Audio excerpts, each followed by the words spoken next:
Param Vijayate Sri Krishna Sankirtanam. Total world victory of Hare Krishna. My name is Sitapati Das, and welcome to this episode of Vaishnava Perspectives on the Modern World. Today we're going to be joined by our special guest, Govinda Dasi. We're just still waiting for her to join us. But at the moment, you're here with me, El Que Habla, Sitapati Das, my wife, Dana Devi, His Holiness Gaura Prabhu, disciple of Srila A.C. Bhaktivedanta Swami Prabhupada. Welcome.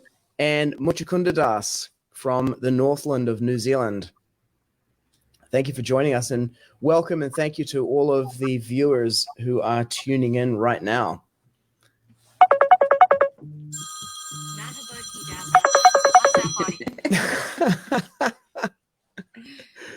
all the notifications. Hare Krishna. I'll mute your mic, Prabhu, so you can have some privacy with your conversation there. Okay, so I'm going to post the stream into the group. Let's have a look.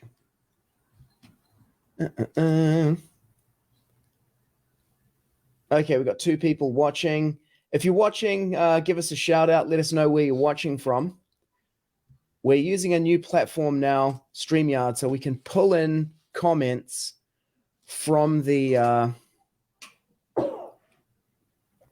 stream. Okay, we are live here.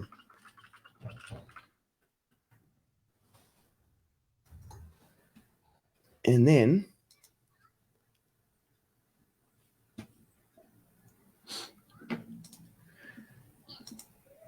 that's a yes, Gaura. Let's go for it. Let me go back to the comment stream. Here we go. Show. Michael McNeish is tuning in. Hare Krishna, Hare Rama. Thank you for choosing to spend your Sunday morning with us here. It's Sunday morning here in New Zealand. Saturday evening where you are, Gaura Prabhu? That's correct. And Achyutananda Das, dialing in from the UK. Hari Bol. So we're going to bring in also Mahabuddhi Prabhu, another disciple of Srila Prabhupada.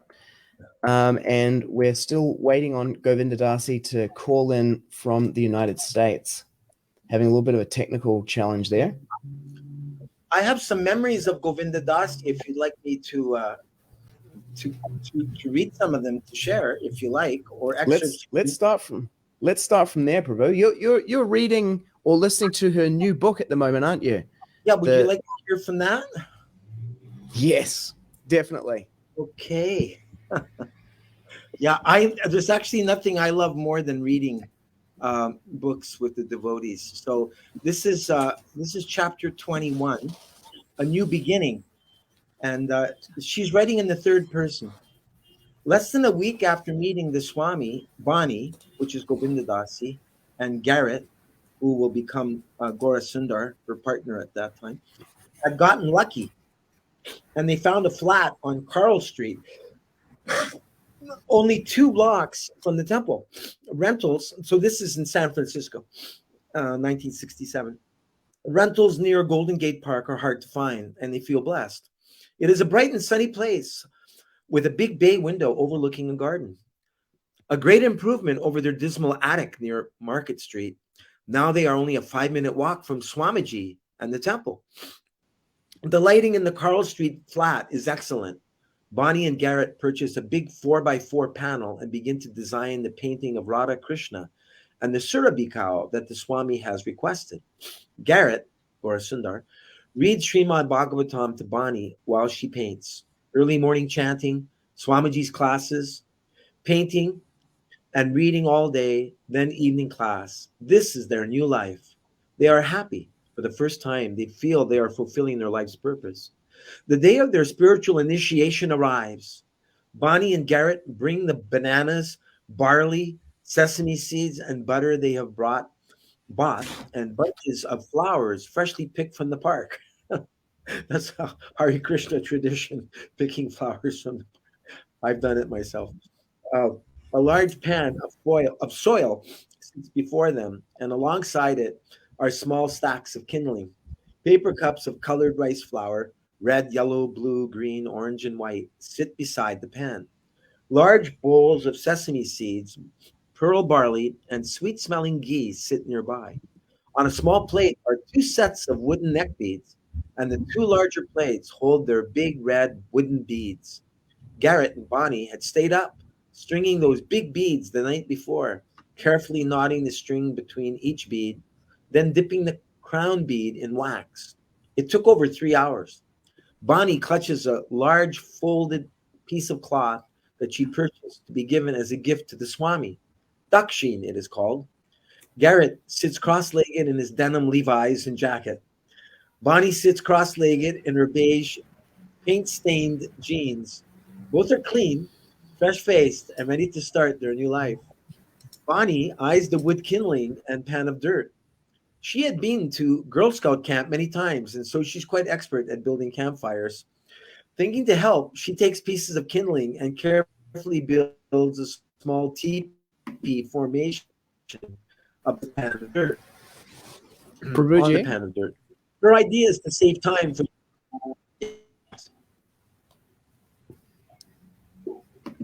Yes.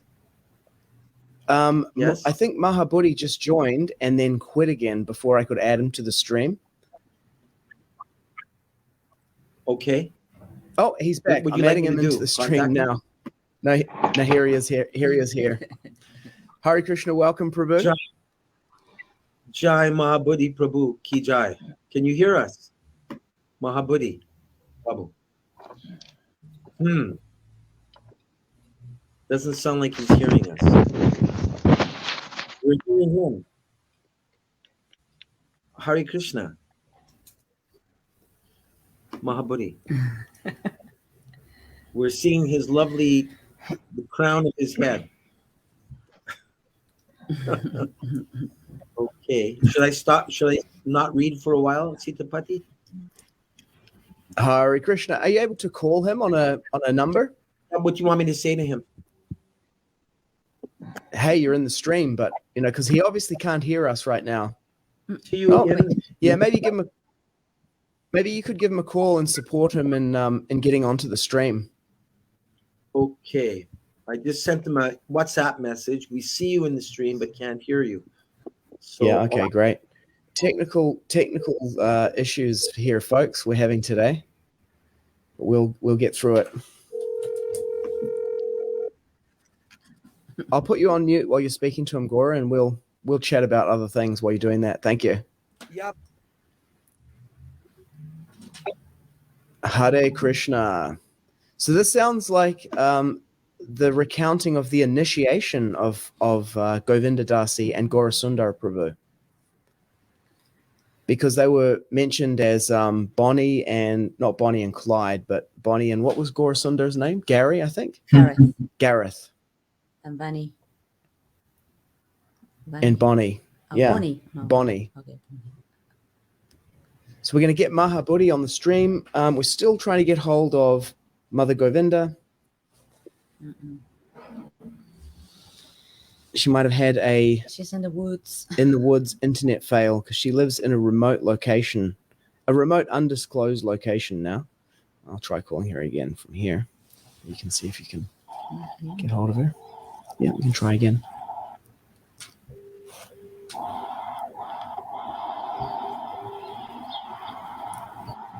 Okay, Mahabuddhi's coming back. You can unmute your mic if you're ready to talk again, Gora Prabhu. Here is Mahabuddhi Das. Hare Krishna Prabhu. Can you hear us now?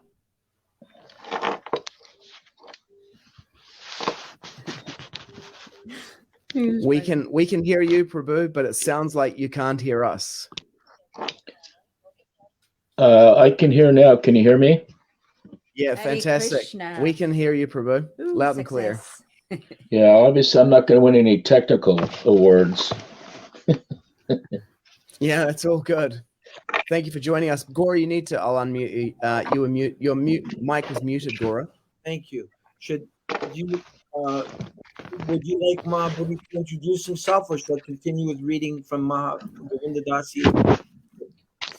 Let's now that Mahabuddhi Prabhu has joined us, do you have the book there to hold up to show people what you were reading from, Prabhu? I'm actually reading from a PDF, but I could look up the cover. Okay. But It's all good. I wouldn't know how to show it. Sure, that's all fine. So yeah, let's move into the live action in that case. Thank you for joining us, Mahabuddhi Prabhu. Perhaps, I don't know, Gora, if you would like to introduce Mahabuddhi, if you would like to introduce yourself. I first met Mahabuddhi as Dr. Glenn when I was at the Chicago Temple in 1975. This special kind of like a crack team, SWAT team, Prabhupada SWAT team of commandos known as the Library Party came to our Chicago Temple of Sri Sri Kishore Kishori. And on this party was Ganesham, who went on to become Bhakti Tirtha Swami, Kalakanta, who is now Temple President at the Krishna House in Gainesville, Mahabuddhi Swami, who's been preaching in Russia for many years, Gokulananda Prabhu, who served in Montreal for many years, Tadvavit Prabhu, who is a major editor of many books, who lives in Radha Desh mostly. And who else Mahabuddhi Prabhu was, refresh my memory on that party? Sahotra Swami, Shesha Prabhu, and let's see who else that you didn't mention. Sri Galim. Yeah, so this one, I'm sorry. No problem.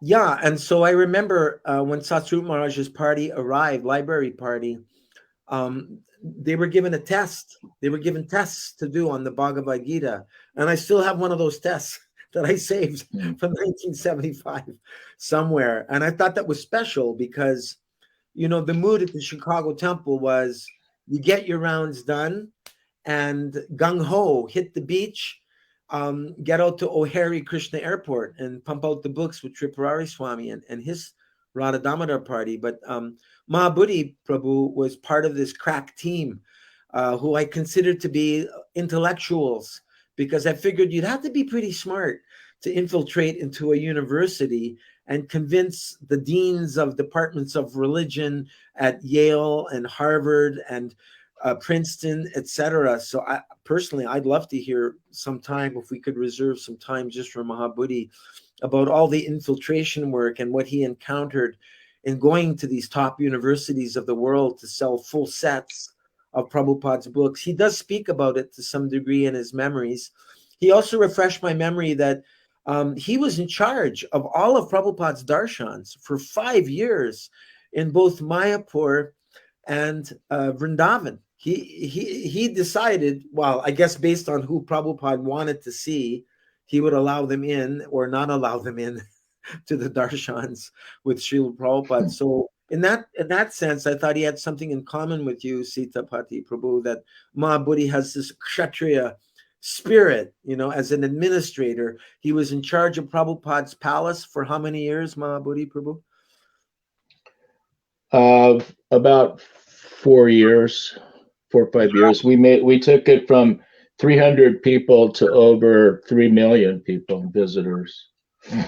Oh, amazing. And now you are overseeing, looking at, well, you established the Florida Vedic College, and you actually were offering people bona fide university degrees based on the philosophy of That's the Rupanuga Florida Vedic College? Is that what that's called? The Rupanuga Florida Vedic College is a spin-off. Donavir took all the stuff that I did, and he wanted to create his own little place in Kansas City. He did. I don't advertise much in ISKCON.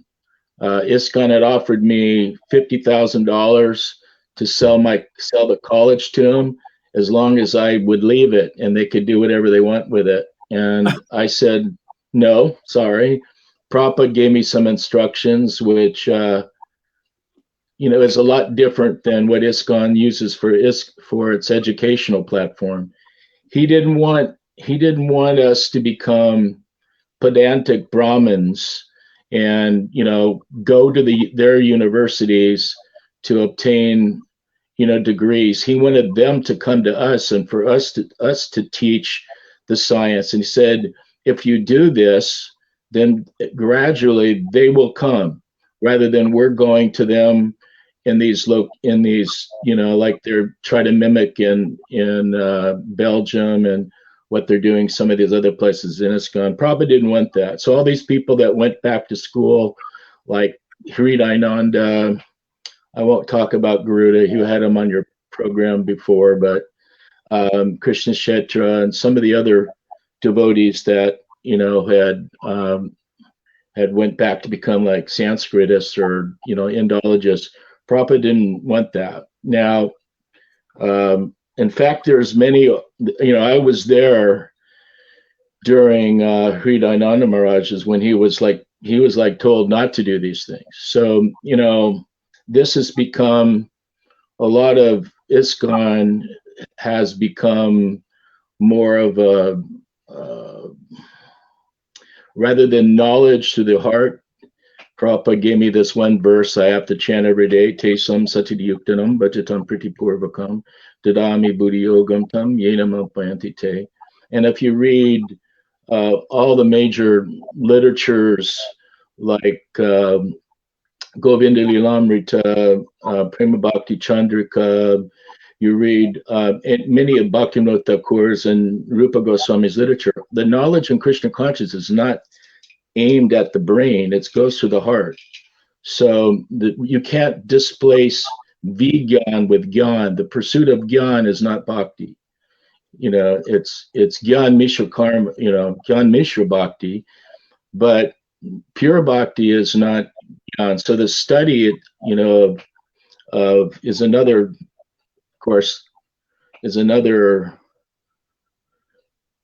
implementation. You can definitely say it, studying scriptures and think is this like is a devotional activity, which it is, but we're not trying to be jnanis, or we're not trying to be Atma Gyan is one thing, but it's revealed through the heart, not revealed through the brain. So you can't just study the books and then all of a sudden something. I think there was a good interview I saw that you had with Nrsingananda and Rasaraj, and where Rasaraj was basically saying that knowledge has to be where Prabhupada, you see Prabhupada not just as the Vani, but as the Vapu. Also, as the Vapu, as personally, whether it's in his deity form or his Murti, or whether it's through his teachings, whatever, as your relationship is developed, you can be, sorry about that, you can be, if you're fortunate, your relationship with Prabhupada can be more than just, I'm just studying. It can be imparted the knowledge to the heart. So the same way in Bhakti, in Krishna, he imparts information through the heart by the words of the pure devotee, coming through the ears and affecting the heart. So too much has been set up to the brain where we think like the materialists, where we think we can understand everything in the limitations of our small brain. So that's caused a lot of, this mass transformation and all sorts of other unhappiness, which is a signs of impersonalism, by us thinking that everything is understandable, yet our philosophy is achinta, achinta beta beta tattva, which means it's, it's inconceivable for us tiny humans. So, but we're able to understand something of it. So my business in the library party, and one of the reasons I'm saying this for you guys, is that, Prabhupada gave us a fairly good indoctrination, not to become victim of thinking, these scholars actually know something. And Bhakti Tirtha and I and many members of our traveling party actually understood that. And we're engaging them in service, but we had no interest in what they were doing, what they were saying. Mostly, we saw many drunks and many just really unfortunate types of individuals posing as actually scholars and learned. So, they were cheating society, and often Prabhupada would call these professors that came into his rooms and came to his darshans in different places. He'd just run them up the flagpole and just, blast them. I remember in Temple University, there was the big Sanskritist, the big Indologist. He was like acting like a guru on campus and stuff. And I remember Rabindra Swarup and I had brought him from Temple University to Philadelphia Temple, and Prabhupada was there. And Prabhupada tore into him and called him a cheater, and this guy just hung his head down low, and Prabhupada, just because he was Indian, he just didn't let up on him. And so often Prabhupada would really blast these, the so-called scholars that were like, trying to interpret Chaitanya Charitamrita. I mean, there were some really dastardly interpretations, who gave some sort of, material understanding on Srimad Bhagavatam. So we don't have a healthy respect for so-called scholarship in this area, because it's not our Gaudiya tradition. Now, the difference is there is real scholars, and there are devotee scholars, and there are people who are friendly scholars. So in our travels, we would incorporate like a mailman. We knew everybody in the field, and we could use whatever we needed to do to convince them, but we didn't have attraction to them. Although some of our people, Mahakram Swami at that point, Subhananda, they both became overly, in the light of professors, they become distray and they actually end up leaving Krishna consciousness to try to become academicians. Anyway, that's straying off your points, but I just thought I'd give that little bit of understanding. Generally, I wouldn't agree with Garuda, but your last video, I agreed very strongly with him. So I'm glad to see his 25 years in college actually produce something. Hare Krishna. Oh, that's great. I think Garuda Prabhu might actually be watching the video right now. So shout outs to That's okay. Garuda Das Kaviraj. I appreciate, I have no apologies for my words. I appreciate his stand on Prabhupada's books, and I commend him for that. I don't know if I would go to school for 25 years to become an academician. That's his choice. But I certainly wouldn't have ego about it, thinking, oh, this is really great. I'm wonderful. I'm better than everyone else. And usually that's what happens. And, but Trinadapi, Sunuchena, Tarodapi, Vistana. So if that's being presented by him, then I give my dandavats to my god brother. If not, so be it. At least we agree on one point. You used pedantic Brahmins. You were saying Prabhupada didn't want us to become pedantic Brahmins, correct? What does that mean? What is a pedantic Brahmin, as opposed to what Prabhupada wanted? Prabhupada wanted real Brahmins. He didn't want the oh boy, I just forgot what the names of the boy, I must be getting old, and my recall is getting. But he didn't want Brahmas just in name or just in scholarship or just, showing I'm a Brahmin and here's my Brahmin thread and I'm better than you, I'm in the 4th class, and then they go back and smoke beaties and have illicit sex and all this. He wanted Brahmins that would actually follow not only the principles and regulations, but also would be a complement to society, not taking from the society, but giving to it by real knowledge and by real example of humility and real example of scholarship and real example of practical work, not just, ego and claiming position and so-called scholarship without any realization. That's what not Prabhupada wanted. And so, or being able to just quote a lot of verses, but have no realization of what they're talking about. Yet Prabhupada said he wanted all of his disciples to be in charge of every department of religion at the universities. There's that quote as well, right? I missed what you said, Gaur. I'm sorry. Yeah, Prabhupada was saying in one letter, I want my disciples to be in charge of all the departments of religion at the universities. Yeah. Because real religion is, I mean, we would go, I'll give you an example. We would go, the head person in Washington Lee, there, Washington College in St. Louis, right?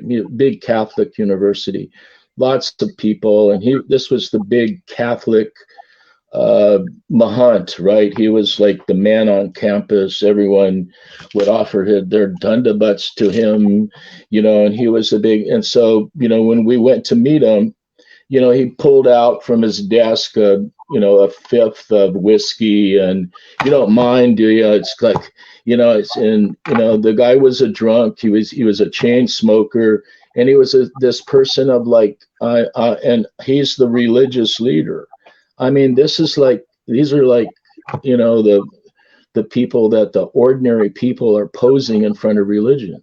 So the devotees, as true devotees, they're devotees of God. They're actually become empowered. They're his representatives. They're following the orders of the spiritual master and of their sadhana.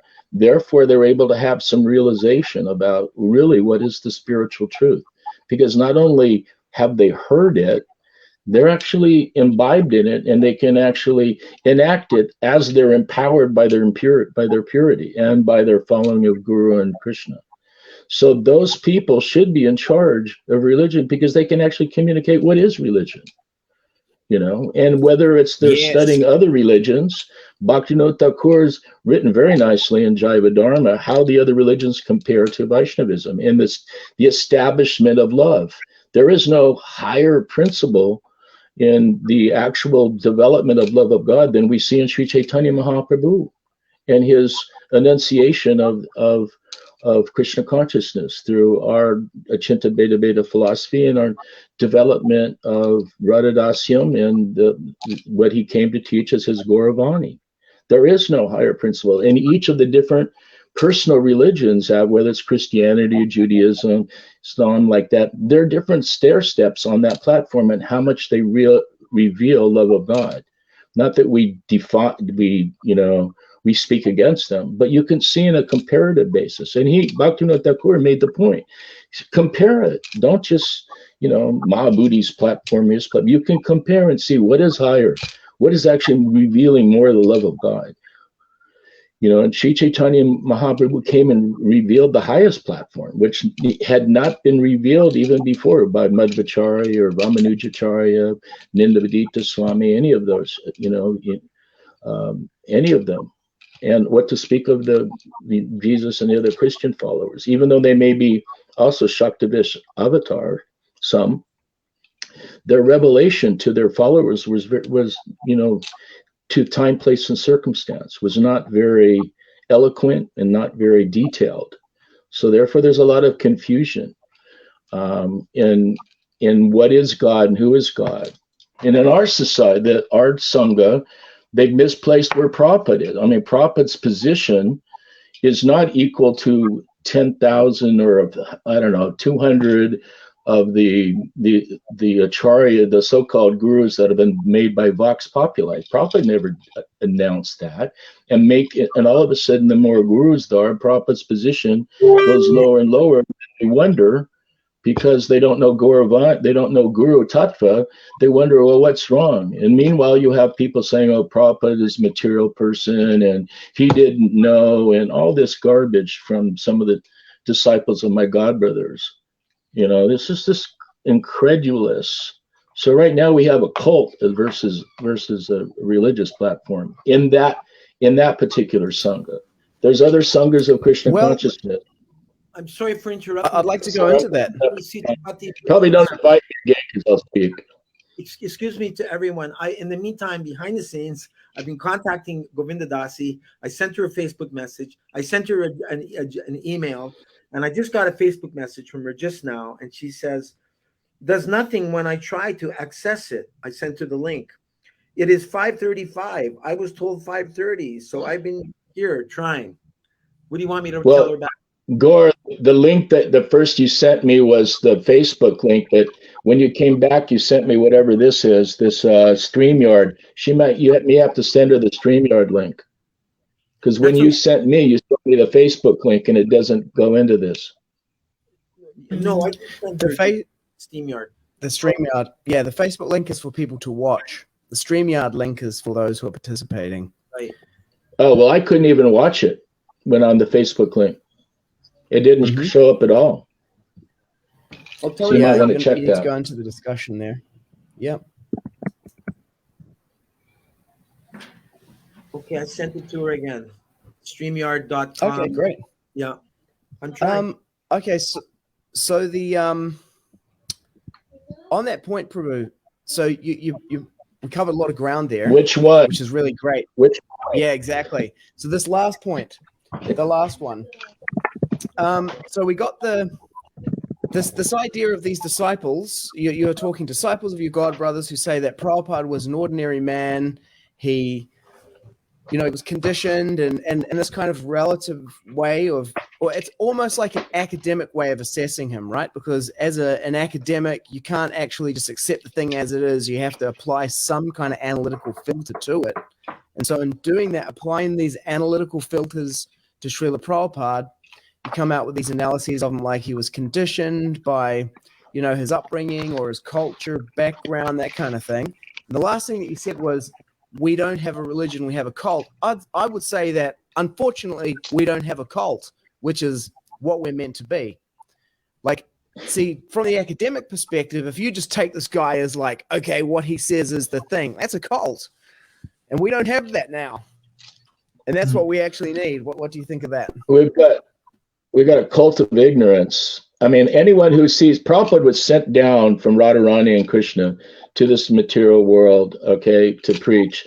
And anyone who knows the discussion Prabhupada had, and he said, he didn't want to come here, and he was promised, okay, you can, be able to have houses. Prabhupada sat on the bench in New York City talking to him and says, I have so many temples and so many restaurants and so many gurukuls and so many farms. They're just not yet manifested. Prabhupada is not an ordinary man by any means, nor is any of our acharyas on our Gaudiya line. All of them, they're all Rupanuga Vaishnavas, Raganuga Vaishnavas. They all have direct descendancy in the spiritual line. It's not like they were just on the street and all of a sudden they were made guru like right now, and they have no. They know Trikala Gyan, which means they know past, present, and future. And so one person was challenging when I was at a guard for one of the darshans for Prabhupada. And luckily I went to hundreds of darshans over, Prabhupada. And one person was challenging, well, how can you say you're all-knowing? He couldn't get around his head, omnipotent and omniscient, right?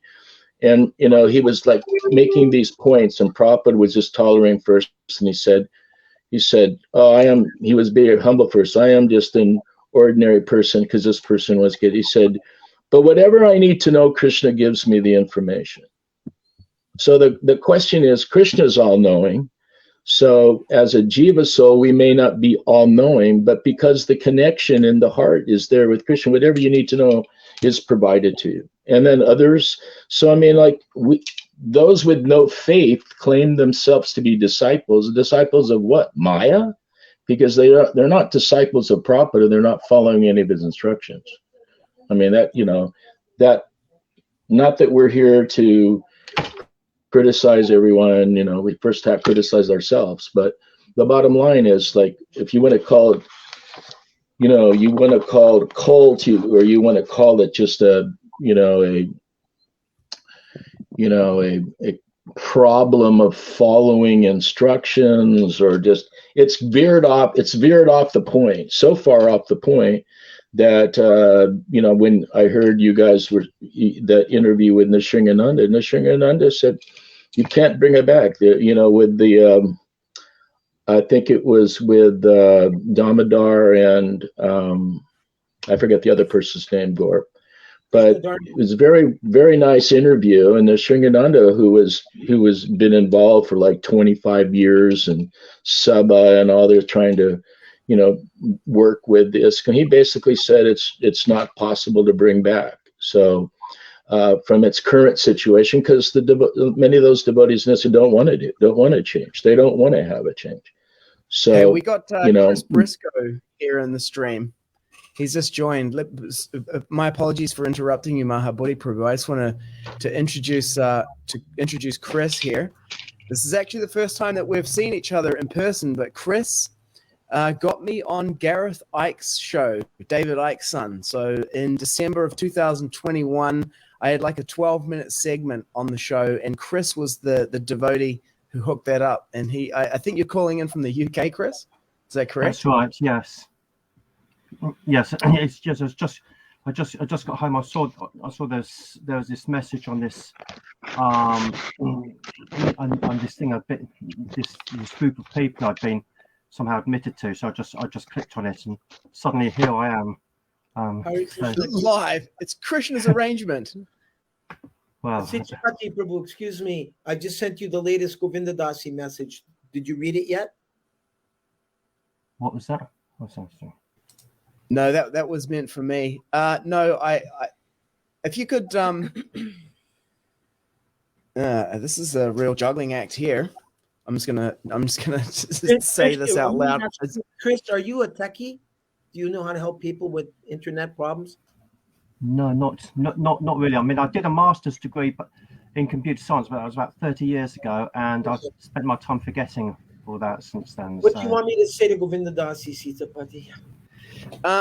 Just let her know that we'll bring her on next week, okay. And we'll test it if she can. We'll test it during the week, and we'll get everything working perfectly. Yeah, I'll tell her. So, yeah, and we're gonna roll with what's happening here, for our viewers. I apologize for the technical issues of getting Govinda Dasi on this week. We will bring her back next week, and by Krishna's arrangement, this week we've got Chris Briscoe, Mahabuddhi Prabhu, and Gaura Prabhu.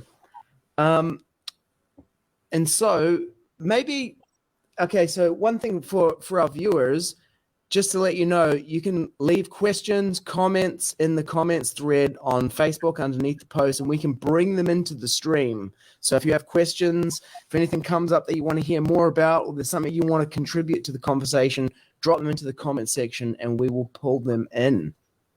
So maybe we could just take a moment now. Chris, you could introduce yourself for the viewers to give them a sense of who you are and where you're coming from. Also for our panelists today, Mahabuddhi Prabhu, Gaura, and Muchakunda.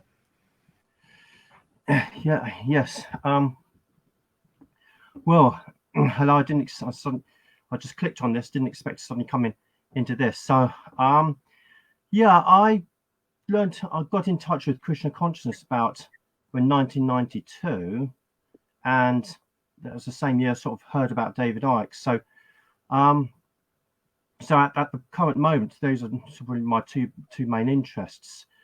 But regarding Krishna consciousness, I became interested in it, and at that time, I was doing a master's degree down at a university, so that was difficult. But God got through it and everything. But I think it's a long story.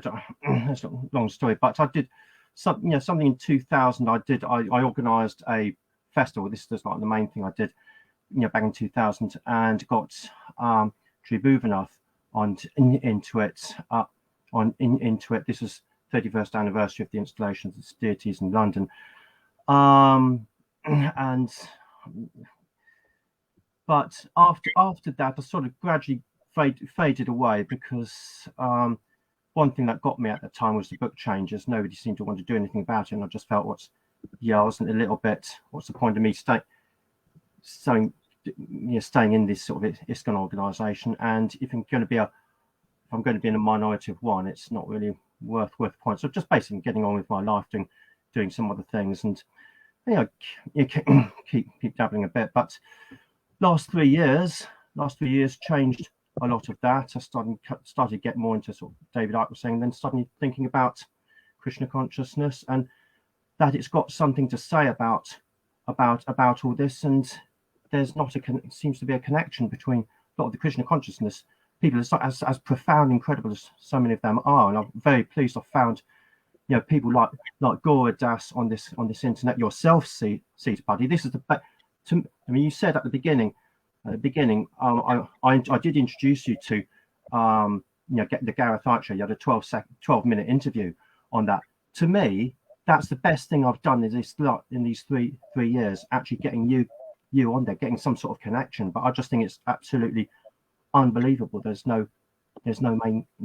hardly any connection between, well, from my perspective, there's probably is more stuff I don't know, but it just seems to me there's not so much connection between sort of the Krishna consciousness and the whole worldwide, what we say, for want of a better expression, truth movement. You know, the pushback against this whole COVID, climate change, everything narrative. And Govinda has been like every day pushing stuff on there, on the Facebook. Absolutely fantastic. And but yeah, you know, somehow there's, I don't see any reason why you can't get devotees more onto these other sort of channels. I mean, it's going to mean getting connection with sort of more sort of new age stuff, but not compromising, but just putting our views across and then just seeing. I mean, you people are sort of fighting against these, you know, it's mainstream ISKCON saying, hey, this isn't the way you do things, and real reason is because of infiltration. Government affairs institutions infiltrate these societies, and the tricks to see sort of how and why, and a bit, not even necessarily the people who are doing it, but the results and the misunderstandings from it. Excuse me, excuse me for interrupting, Chris. I'm interested, if you agree to go in this direction, Sitapati. I'm interested to hear Mahabuddhi Prabhu's perspective, since he's been a manager, an administrator, and he knows all the leaders, major leaders in ISKCON, what his perspective is on why there seems to be this disconnect between the leadership of ISKCON and the truth movement that Chris Prabhu is making reference to. Is that all right if I address that, or you want to go somewhere else? Yeah, I think that's good. One thing, Gora, it sounded like you got like notifications going off in the background that are quite loud. Oh, excuse me. It might be from another browser tab there. I don't know if you can close those or mute those tabs. That would be great. But I think, yeah, let's do this because we're rolling with who we've got. The topics are book changes, civilisational meltdown, and shape-shifting demons. So there's like a whole, you know, this is the perfect episode to introduce Chris. I also want to do another episode with some devotees who are great bridge building personalities like Bhatta Ryan Prabhu. And Chris as well, and then bring on Paul Seals and Dineshra, you know, deep reptilian conspiracy kind of analyst. And yeah, like, let's go in this direction. Mahabuddhi Prabhu, what can you share with us about like why this question that Gora's asking, that a number of devotees have been asking, like, hang on a second, I thought I joined the counterculture, you know, reptilian infiltration, the dark entities behind Duryodhana and Kamsa, like, you know, asuras are real and the world is a battleground between the devas and the demigods, and now suddenly I'm being told that the UN is like the shining light and we should eat the bugs and get into the cubicle. Oh, and we have Govinda Dasi here as well. We're gonna drop her in and then we'll just jump. Let's bring Govinda Dasi in. Yay. Hare Krishna. Harion! Wow. It's happening. We got That the band together. was very difficult and almost impossible. I apologize for that. That's all on me. I apologize. I'm sorry for putting you through that. And thank you for doing what it takes to get on here with us.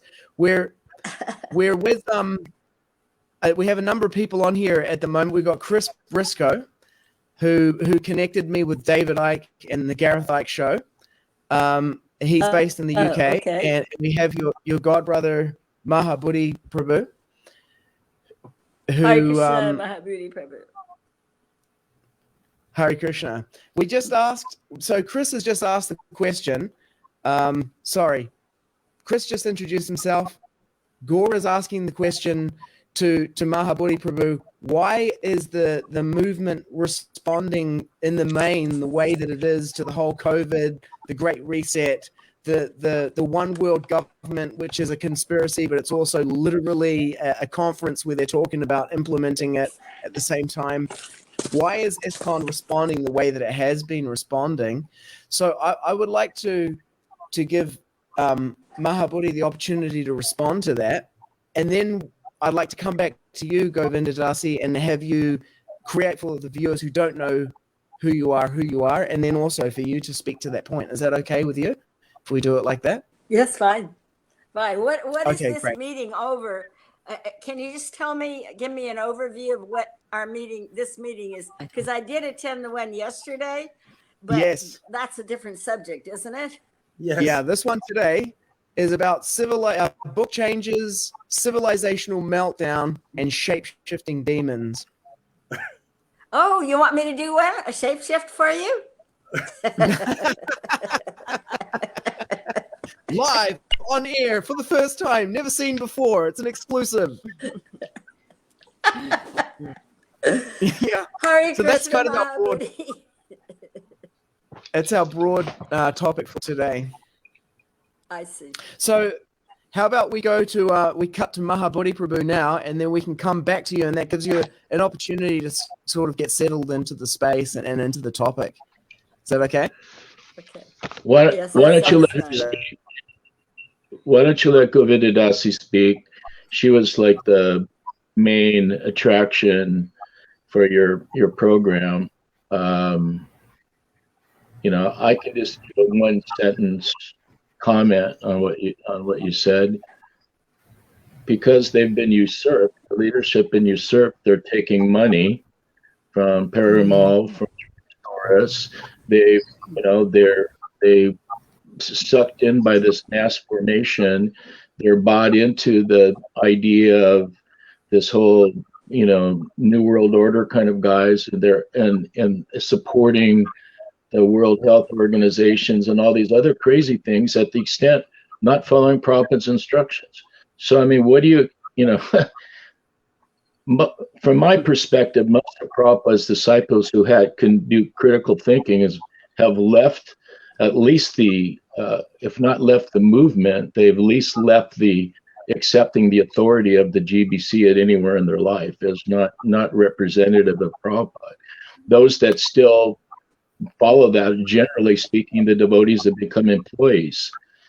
As they centralized all these different temples, there's no longer, the devotees are now employees that can be fired, and if they don't agree with whatever the leadership, the GBC, temple president, whatever, and we've seen so many times already, they'll either get asked to leave, or they get silenced in the sense of being banned. And like myself, I'm banned not for not following principles or stuff like that, for just speaking out. So more people listen to you now than by when they say, "Oh, we don't want you to say anything, Mahabuddhi, because we don't want to have the truth." And although for the most of the GBC, for probably the 85-90% of them, I have more association than they had with Prabhupada.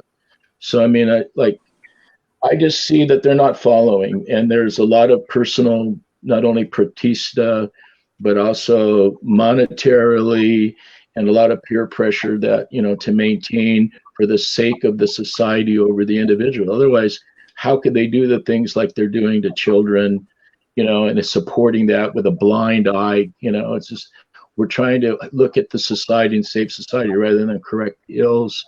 And then, if you've heard Nrsinga's comment, they've been told all this stuff and they don't want to do it. So who wants to follow leaders that aren't really leaders? And then they're not following Prabhupada.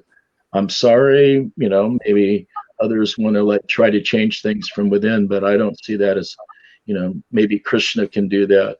Not maybe, but could, but it's not going to happen by some committee or some internal overthrow from the people that think they're there for the life. They don't want to, jump off that, whatever. And there's a distinction between sincerity and intelligence. That was brought up yesterday. You can be very sincere and make a lot of messed up decisions because your intelligence has been thwarted.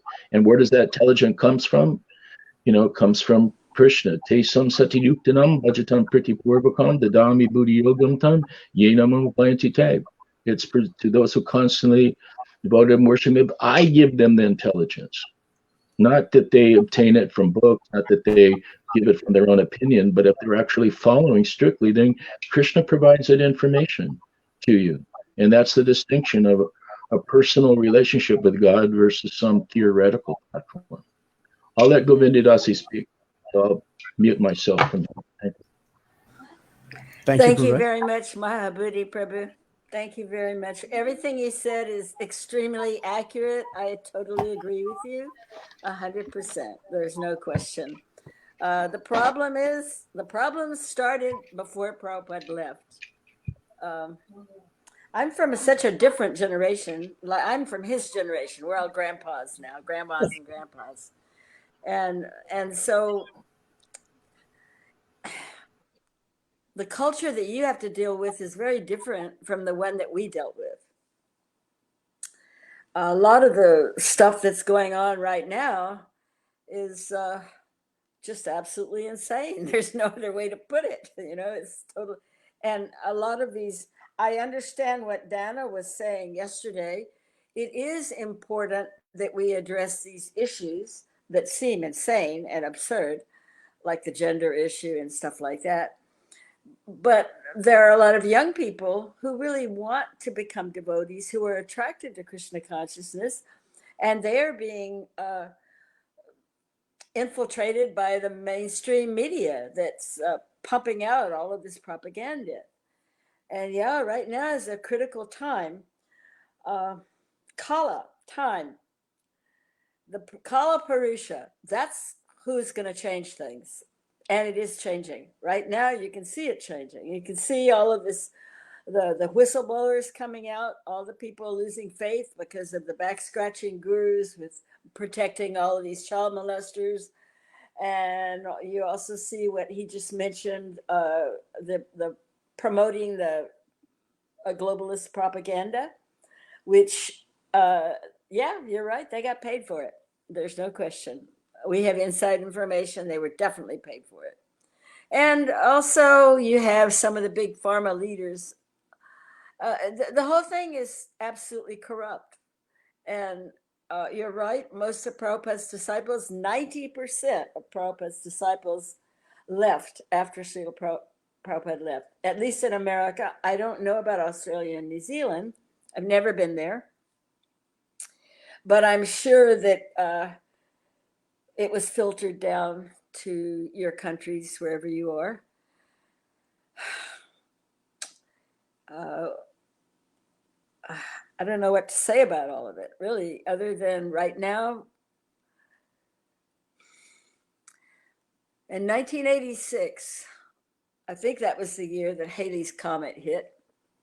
Comets, Prabhupada used to say, are like the policeman's flashlight. They shine and the bad guys run away. The criminals run away.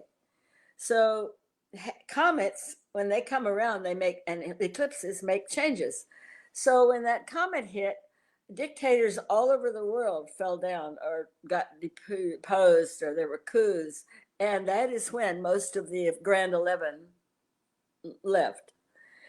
And it was about that time, before that time actually, that I was in Vrindavan. I used to, after Prabhupada left, I used to travel to Vrindavan. I used to travel to India every year. I never really left ISKCON or left the path, but I backed away because I never believed it for a minute, for one thing. And another thing, I figured, I even told Jadharani, it's like a disease. It has to run its course. And I'm talking about what happened right after he left the Grand 11. And so on this particular fateful day, I was up on the rooftop of Krishna Balaram Temple chanting japa at sunrise. And I mean, I had been watching I would go on pilgrimage, but I would check in. I would go to the temples. I would stay at temples like in Vrindavan or some other places. But mostly I was doing pilgrimage like a sadhu, with a cheap jute sari. And I went to Kanyakumari all the way up to Gomukh, all over India for like about 10 years, almost 10 years, more than 10 years. every year. And that day, I was up on the roof, and these 4 vultures flying over my head and landed on the unfinished samadhi. Prabhupada's samadhi in Vrindavan was unfinished for about 10 years. There were these bamboo structures that stuck up in the air, and it was like a skeleton. And since Vrindavan is like a microcosm of the whole movement, I saw these vultures scratching and preening on the roof, and I pretty much freaked out. I was like, because I could see that what was going on was a bunch of young guys competing with one another with $50,000 birthday parties. Yes, that's what they were doing. And flying around the world and using up the assets of the mission, which was very wealthy at the time that Prabhupada left. And that was even before anybody knew about the book changes. And so I ran down the stairs and I went over to Bhagaji's house. And I don't know if you know who Bhagaji was, but Bhagaji was Prabhupada's close friend. He donated the land for the Gurukul. He was Prabhupada's very good friend in Vrindavan. He had been initiated by another guru early on, but he was a Gaudiya Vaishnava. And he loved Prabhupada like anything. And he was there. He was there, right? And he spoke Hindi. I probably spoke Bengali too. And so I went to Bhagaji's house, which was right around the corner from Krishna Balaram. And I said, Bhagaji, I know the truth, but I want to hear it from you. I want to know what happened. I want to know if he appointed these guys. Bhagaji simply said, Govindasi, Prabhupada never appointed anybody. They have simply done this. That's all. But you are a very small fish in a very big pond. You go on with your Krishna consciousness. This is Krishna's movement. He will take care of it in due course of time. So I took that as my instruction from Srila Prabhupada. I felt that he was telling me what I was supposed to do and to be patient. In time, things would change. And of course, they did change very soon after that. Every one of the 9 of the 11 went crashing down in flames. But things haven't gotten that much better because they kind of like multiplied themselves or something.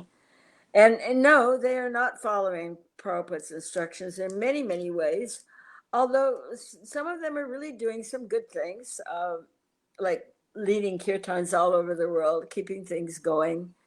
And the thing that I find most disturbing is when I see people criticizing Prabhupada for the way things turned out. I think people need to understand that Prabhupada came to this country and he did the best he could with a band of pirates, literally pirates. I mean,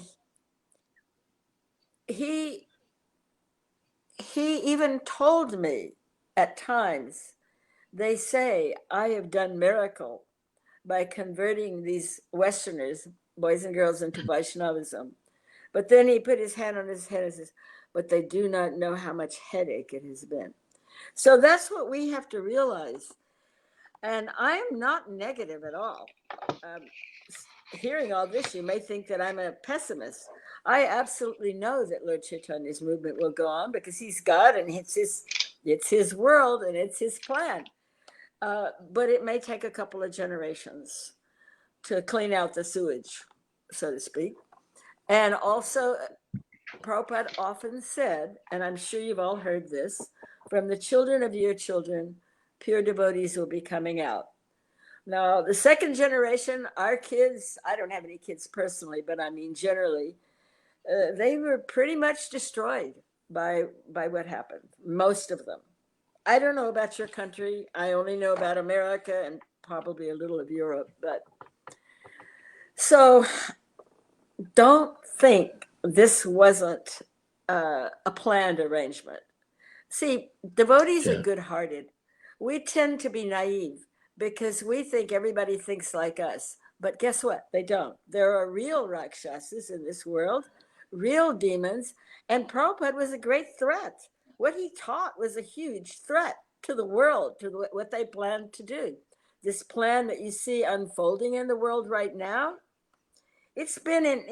there is plenty of proof that it has been, how shall I say it, planned or even constructed many years ago. It's just that now they've got the technology to pull it off, or they think they have the technology to pull it off. Most of the time when I have spoken in the last 2 or 3 years, it's been to encourage devotees to get out of cities and get ready for the collapse. And yet, in spite of that, nobody believes me. So it's kind of difficult to go on harping on the same old thing. But the fact is that Prabhupada predicted all of this. He told us it was coming. He said, get ready. Mm-hmm. He used to tell me things. The first year, I was with him from 67 to 69, continuously, except for when he went to India. And he used to talk very freely about the future. And I'm one of these old-fashioned Prabhupada disciples that believes that Prabhupada was Trikaligyan, especially since the Bhagavatam even says that. Although nowadays I go on Facebook and I actually read things where people don't believe this. So what can I say? They can believe the way they want to believe, and I'll believe the way I want to believe. But when Prabhupada would talk in the very early times, he would tell me things about the future. And I always thought that everybody heard the same thing. I only found out in the last maybe 4 years or so that they hadn't, because what happened was that the secretary that took over after I left for Hawaii in 69 was a young man who was a very nice young brahmachari, but he believed in NASA and the moonshot and all that stuff. And so when Prabhupada said you can't go to the moon by spaceship, he left. And so after that, Prabhupada quit talking about a lot of things. I didn't even know that until I guess just a few years ago. And the way I found out is by cross-referencing with different devotees, and they didn't know anything about it. Apparently it was covered, hidden, or lost. I don't know why. And then my closest friend is Kusha Devi, whose husband, Srutakirti, of 26 years, was Prabhupada's servant for maybe 2 or 3 years. And he used to ask Srutakirti, you're not going to leave me, are you? Because I tell you that you can't go to the moon by spaceship. So he remembered that this young man lost faith in Krishna consciousness, lost faith in everything, because Prabhupada spoke heavily about the idiocy of the trying to go to other planets by spaceship. And so a lot of devotees don't really know about some of this stuff. And so I did a couple of videos on Namarasa's show about it and about some of the things he had told me. And then I also found statements that the Vedabase actually had recorded things that he had said and brought those up as well. And even Prabhupada wrote an article in 1956 before he left India, which is a beautiful article because it describes how his perspective, how the materialistic way of life, already there's a plan for ending it. It's called the atomic bomb. So, and it's a very good article. It was in his Back to Godhead in 1956. I encourage you to read it if you can find it. So the stuff that's going on in the world right now is definitely frightening.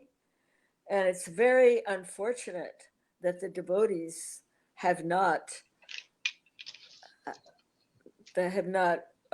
awakened to what is going on, and instead they've chosen the woke agenda, essentially. At least the mainstream ISKCON has. But there are a lot of devotees now, especially youngsters, who are questioning a lot. And so in a way, I think that this is a very important time. I think that this is a time when it is time to try to help those who maybe losing their faith as a result of what they're seeing, because it's a very valid, wonderful path. Prabhupada brought the most wonderful information. His books are wonderful. I was just reading Nectar of Devotion today, and I mean, it's marvelous, the stuff that he's telling people, the answers. And it's just we're faced with, we handful of Prabhupada disciples that are remaining on this planet are faced with a huge responsibility. At least that's how I see it, to try to let people know as best we can what's going on. Okay, I said my spiel. Any questions? Fantastic. Thank you. Brenda is watching and says Hare Krishna.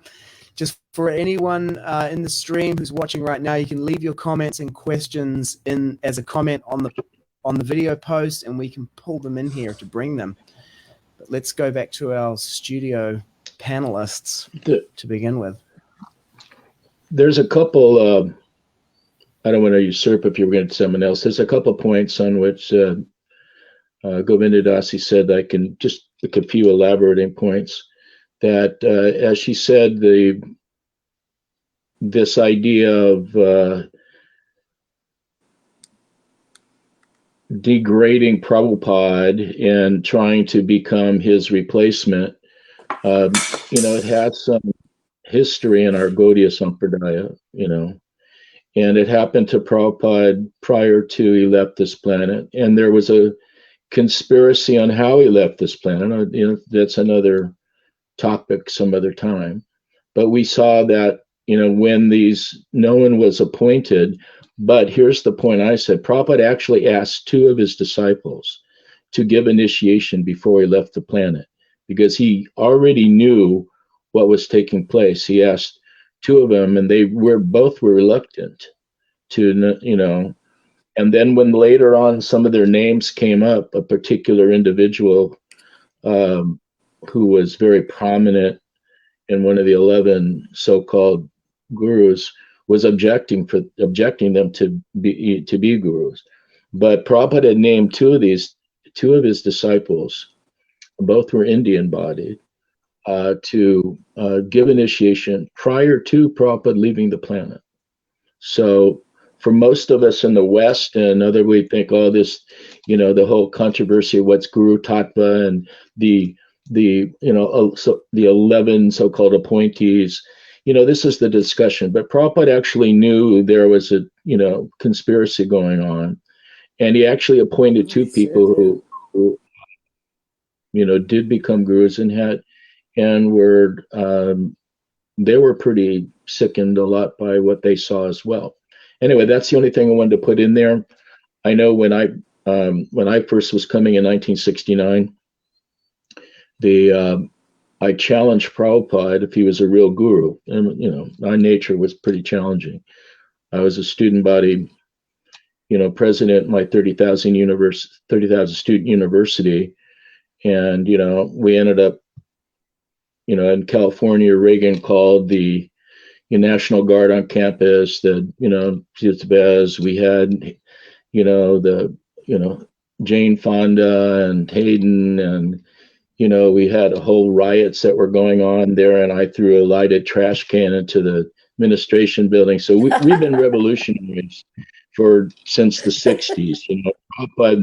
Prabhupada had, he said many people came from the peace love generation, but a lot of my god brothers and god sisters, they were activists. When I traveled, Bhakti Tirtha was from him, and he was an activist black student leader, student union in Princeton, and I was in my university in California. And so Prabhupada had a number of people that he would say that that Krishna's helped place certain people into the movement to help push it forward. He said he's always thanking his God, his spiritual master for that. But the difference is, although Prabhupada, when I first challenged Prabhupada, one of my so-called reasons that he had to prove if he was a guru was to predict the future. So at the first time, he never read the 12th canto the Srimad Bhagavatam. So the other ones, I had 4 reasons, and this was the 4th. So on that one, he called for Pradyumna, and Pradyumna brought this, looks like a 15-inch thick book, just carrying it with both hands. And Prabhupada was one of the where he translated from the major commentaries of all the Vaishnavacharyas on Srimad Bhagavatam. So he turned to the 12th canon and he started reading. People will think, they're very handsome, having long curly hair. Of course, I had long curly hair, and people, and he starts saying there'll be no food, and people will be eating only seeds and nuts, and if they live to be 25 years old, they'd be right old men. The devotees will be hunted like they hunt deer. And he's living all these different things, and everyone in first time here, including myself, and we were all like, there'll be no law. It'll be whoever pays the most money will be it. It had all these different things Prabhupada said. And it was just like dead silence. Okay.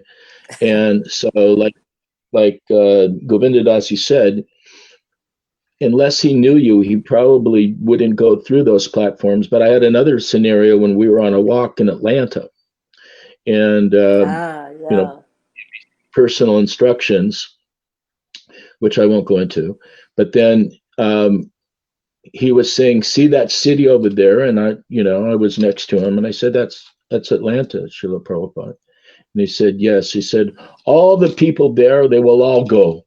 They'll be all going to the mountains, into the forests. There'll be only people there." I think he called them the vigilantes, but I think he's like dacoits. And they'll be stealing and raping and whatever. Everyone else will leave. And then I thought I knew something. So yes, it says something like that in the end of the Bhagavatam. And Prabhupada said to me, "No, in your lifetime." So I don't think I have too many years left on this planet. So, I'm also living in the hills of West Virginia, moved away from my city thing, Govinda Dasi. So, and we were our own farming and stuff. So there's a lot of people that took what Prabhupada had told us very seriously, so I'm sure there's others even on this call that are living not in a more rural scenario than in the cities, where it's going to become quite hellish as we go forward. That's all I wanted to say. I'll let you go back, Sitapati. Nice. Thank you. Thank you. So I see, Gora, you just put your hand up there. You got something that you wanted to inject into the conversation? You're on mute, Prabhu. You need to unmute your microphone. Down the bottom of the page, it says mute. Jai Govinda Dasi, congratulations on finding your way here. I'm glad you made it. Obeisances to you. Yes, I have 2 questions for you. I probably have hundreds of questions, but I'll just limit it to 2 for now. One of them is, I don't know, 25, 30, I don't know how many years ago, I remember your memoirs made it online as 1008 Memories of Srila Prabhupada. And I'm wondering, did that initial draft become Sandalwood and Roses, your current book, volume 1 and 2? Well, Everything- some of the memories, some of them did. Some of the memories from that became my book. But the way I was guided to write the book mostly is in a way that's very simple and in story form. And that's because it's easy to read, because nowadays kids don't read. My focus is really the young people, because we're half in our grave, most of us aren't going to be here too much longer. And so my focus was to try to get across important instructions and moods around Srila Prabhupada at that time. And but yeah, many of the 1008 ways to remember Prabhupada, that's still somewhere out there on the internet. People have told me. But my book is a little bit different. It has some of the same stories, but it's a little bit different. But, do you have a copy of the book that you could hold up to the camera? Oh, I just got, yes, I do. But I just got a message from New Zealand the day before yesterday or something that they had the books in New Zealand now. It's Wellington, he said. Just a minute, let me get it. Okay, great. We could even drive down to Wellington and pick one up. Wellington's about 4 hours south of where we live. What's your second question, Gore? I'll write it down here because I want to keep us on track with the. Yes. They said we'll do I that in a got an second. email from somebody named Vilas and Malini, and they are in Wellington, New Zealand, and they had gotten the books from Cebu. From I can do is I can send you.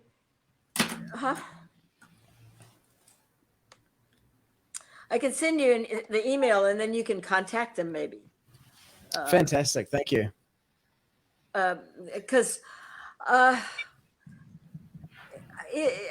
there's Krishna store is in New Zealand, or is it in Australia? It's in Australia. It's in Australia, which is it's a different country from New Zealand. It's kind of like Canada and I'm aware of that. America. I'm not that dumb. Except there. I know. I'm joking. I love to joke about that. It's a New Zealand thing where people mistake New Zealand as part of Australia. Yeah.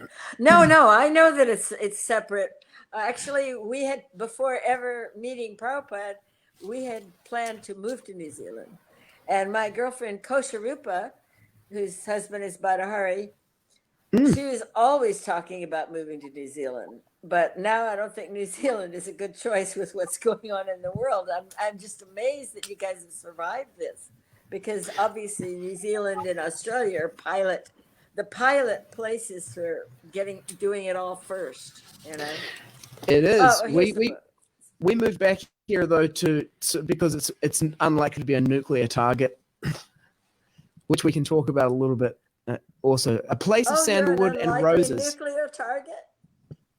Huh? New Zealand, yeah, we're probably not going to get nuked here.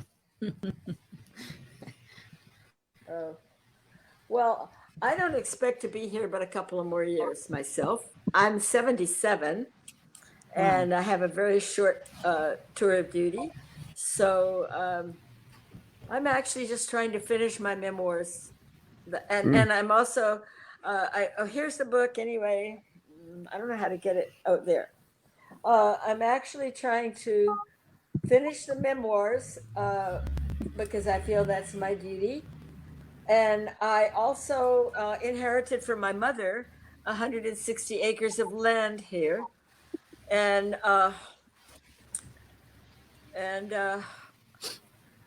would like to make a community, but so far the right people haven't come forward to do that.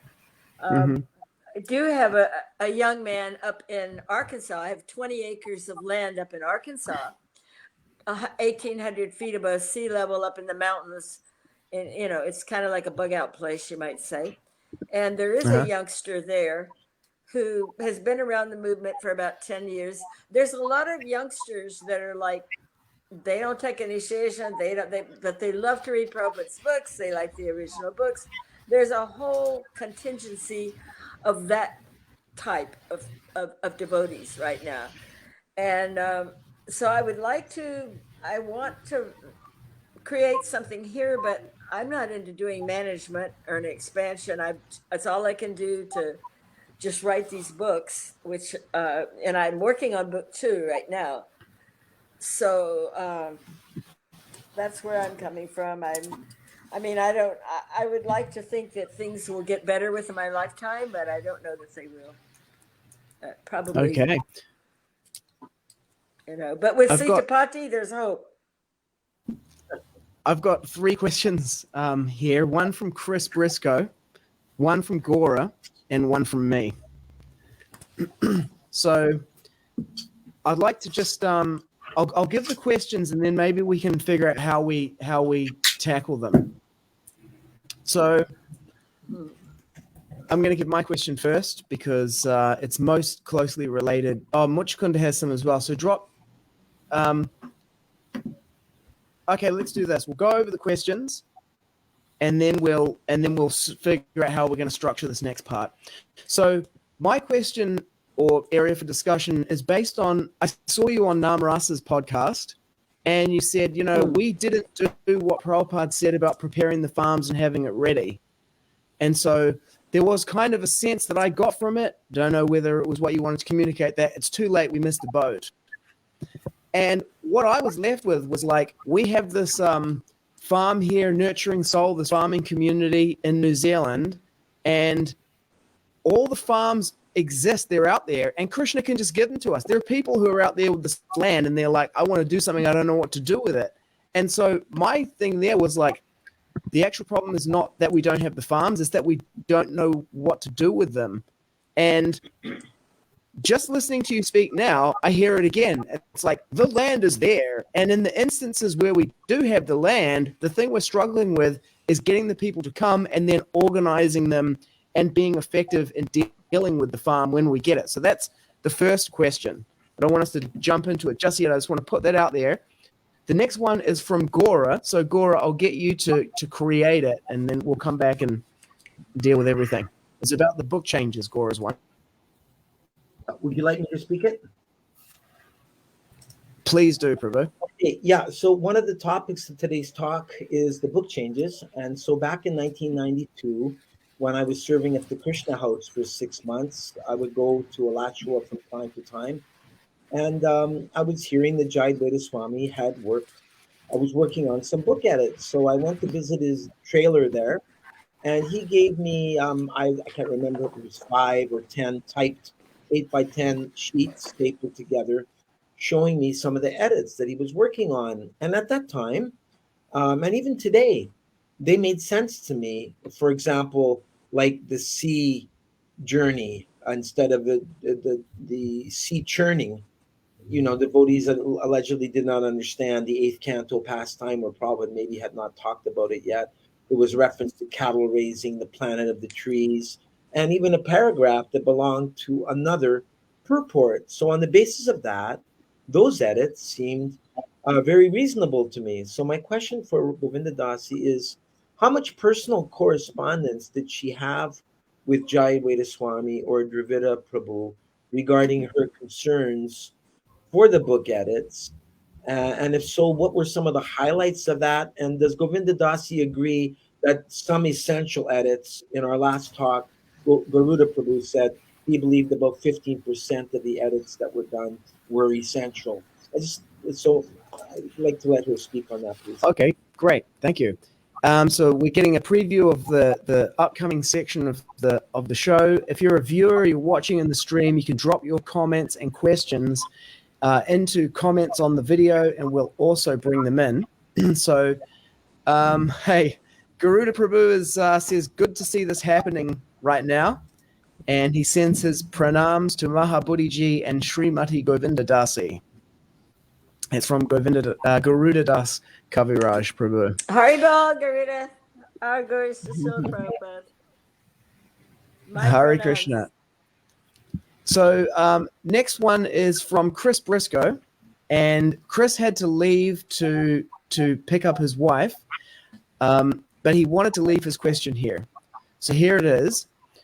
Chris says, Srila Prabhupada's books and messages are profound. How to relate to God and serve him explained brilliantly. Because of this, it seems to me there is a temptation for devotees to say that all problems are solved by this knowledge by default.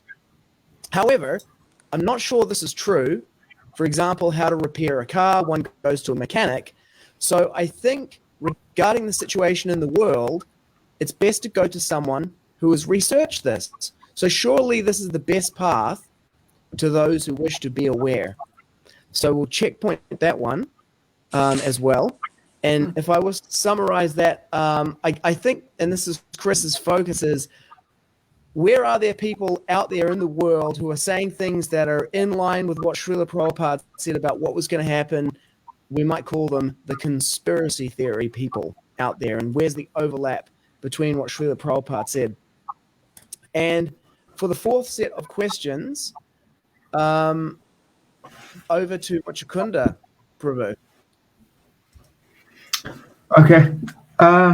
Yeah, so if there is some kind of conspiracy within the movement that and I think that makes a lot of sense. Like, just like, you know, the whoever the global elites are pulling the strings, they use the tactic of divide and conquer and like weaken the men. Like the things that they're doing, you can see it really clear in ISKCON.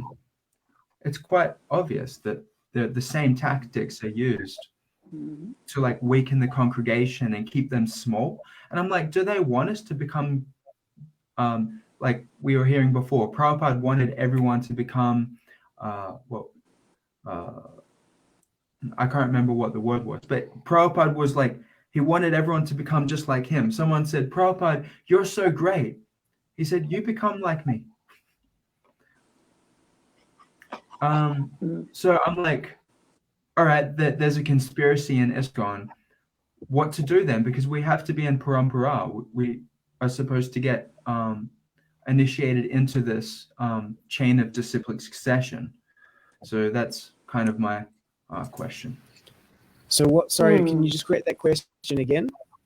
Yeah. So if there's a conspiracy, how are you going to become a pure devotee? Because you know, you have to get initiated, and a lot of devotees don't want to get initiated because they're aware of a conspiracy in ISKCON. Just like Govinda Dasi was saying, like there's this whole contingency, this whole community of young people who don't want to get initiated. Okay, so maybe I can make it just more practical and on the court.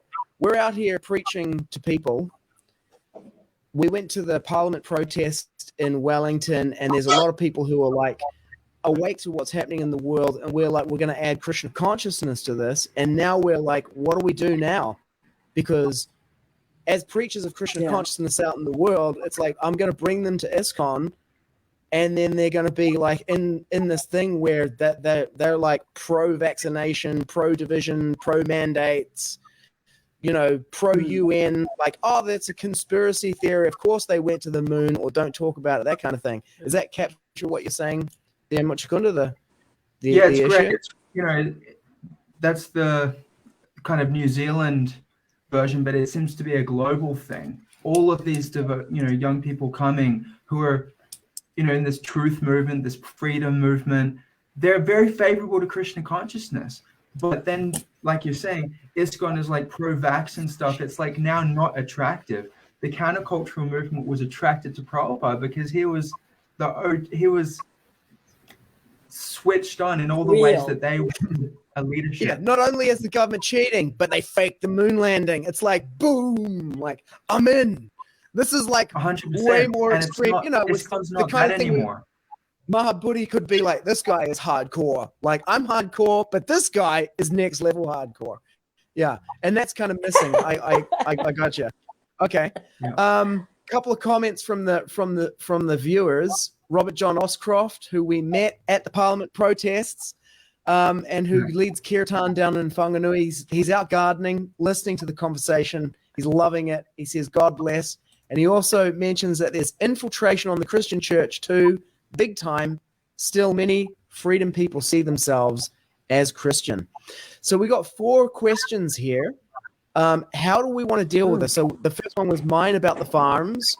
The second one was Gora Prabhus about the book changes. The third one was Chris Briscoe about conspiracy theorists outside ISKCON and the overlap. And then the fourth one is Much Kunda's about the conspiracy inside ISKCON. How would you like to tackle these? Govinda Dasi, You're asking me? You're asking which me? Which one do you want to do first? Yeah. Do you have a preference? I didn't understand your question, Sitapati. Can you condense it, please? Sure, let's start from there. In your Namras podcast, you said, you know, ISKCON has missed the boat because we didn't create the farms. We didn't get the farms and create them like Prabhupada told us. And yeah, let's just check on that. Let's just check on that point first. Yeah. Okay, go ahead. So my question is this: is like, the farms are out there, and people just show up and give them to us. And in the cases where they do that, the problem that we then face is, now what? What do we do with this farm? Like, you're a perfect example of it now, because you just got 160 acres, right? And you're like, now the Yeah. problem is not that we don't have the farm. The problem is that when we get the farm, what do we do with it, and how do we get people to come here? So I just want to check in with you. Like, what are your thoughts and realizations about that? Well, I'm not saying that we totally missed the boat. I obviously am. I did the podcast to try to encourage people to get out of the cities and get something going. But it is a problem because I myself am really not inclined to be a manager. And I wasn't raised on a farm either. I was raised in a small town. So I'm at a disadvantage. I don't know how to answer the question other than because a lot of people there are devotees, there are old Prabhupada devotees out there. Like Mahabuddhi mentioned, he's living in a rural area. There's a lot of them out there, but they're not really that affiliated with ISKCON, because most of the farms were put on the back burners, ignored. And the reason for that was because there was no money from that, but there was money to be made in the cities. I can tell you very clearly that was the reason. So many of the farms were either sold or neglected, even the cows and so forth. So now what you have is you do have a lot of, there are little farming communities. There's a couple of devotees that have podcasts every week here in America. And there are some farms scattered here and there, but nothing like what Prabhupada wanted. He wanted us to really be, he wanted us to be ready to accept people who had come, who had no jobs and needed food. That's what he wanted. Well, that's not going to happen, most likely, because we're not prepared. But I mean, you're right. We don't know how to do it. I mean, we have to find the right people. There are a lot of young people. Like when you had the Gora had that program up in Canada about, and Tapapunja was speaking. I've had several talks with him, and he has woofers, which are young people who want to live on a farm, and they come there to work on a farm for a while, and then a lot of them become devotees. But these programs just, the leaders in ISKCONs don't seem to be interested. I think other countries like New Zealand, maybe Australia, I know there's farms in Europe, much more so than America. Maybe in America there are farms, but they're just like individuals scattered throughout the nation. What to do? I don't know how to answer that question. I really don't. I mean, I keep hoping the right person will show up and want to do this farm here, and maybe it'll happen, but I don't know. Sitapati, if you have Okay. people donating farms to you, then you need to Yeah. find somebody who So- knows how to run a farm. I do have a guy up in a 30-year-old Oh. up in Arkansas, and he is was Are we raised allowed on a farm, youngster, and he is putting in gardens and putting in fruit trees, and it's only 20 acres, but that's something, and it has the virtue of being in the mountains, because Prabhupada did say they would flee to the hills, and also being adjoining the Ozark National Forest, which is a vast tract of land. So I put it this way, I'm doing what little bit I can, but there's a lot more that needs to be done. And maybe, like fantastic. Padma often says, that well, when the cities start collapsing, that's when the devotees are going to wise up and head for the farms. Maybe that will happen. I don't know. According to Prabhupada, it's going to happen. I mean, he told Mahabuddhi In that case, it's going to happen. People are going to flee. Yeah, right, exactly. We don't know when. I personally take everything with a grain of salt that's out there online, because I know that there's stuff coming from both sides. I take very seriously what Prabhupada said, and also for the timing, what my astrologer friends in Bulgaria, they've been very, very accurate all along. They predicted the election not going through, all kinds of things. I've known them I've known Patitapavana since he was initiated in 1968, and he was a good astrologer then. So for timing, I look to those guys. And for the truth of what's going to happen and what we should do, I look to what Prabhupada basically said, because the demons have their plans. We all know about that. There's plenty out there. You can go online and find lots of stuff. But if things aren't going to turn out like they plan, that's a guarantee. They're not, how far they will get, I don't know. But they're not going to end up like they have it planned. And our job is to keep on, like Sitapati, chanting Hare Krishna, because that's like kryptonite. You know, you guys probably knew Superman comics as a child or something, or maybe you didn't if you grew up as a devotee, but I didn't. And there's something called kryptonite, and it's just like that would weaken. And the holy name weakens the Rakshasas. And so that's why they shut down churches, they shut down temples. They prevented, in some places in America, more than 5 people couldn't enter into a temple at once. And if they went in, they had to wear all these masks and all kinds of stuff on their faces. So they know what they're doing. This is not an accident. They know exactly what they're doing. They're trying to stop worship, because even the Christians say that when more than one person are gathered together praising God, it generates spiritual energy. And so when we have kirtan, it generates fantastic spiritual energy. And that spiritual sound, Prabhupada said, keeps going around the globe. It doesn't stop. It generates a continuous stream. And so the more kirtan, the better. That's the actual remedy for this age. And the fact that our leaders have been duped or hired, or however, for whatever reason, they chose not to continue the Harinams, that's very unfortunate. And it will have repercussions. But for us, we have to try to reach more and more devotees. And right now, I think what's going on since the last 2 eclipses, pardon my astrology here, but eclipses do affect the events on the Earth planet. And Lord Chaitanya appeared during an eclipse and had everybody in the Ganges chanting Hare Krishna, remember? And Prabhupada talks about that in his book.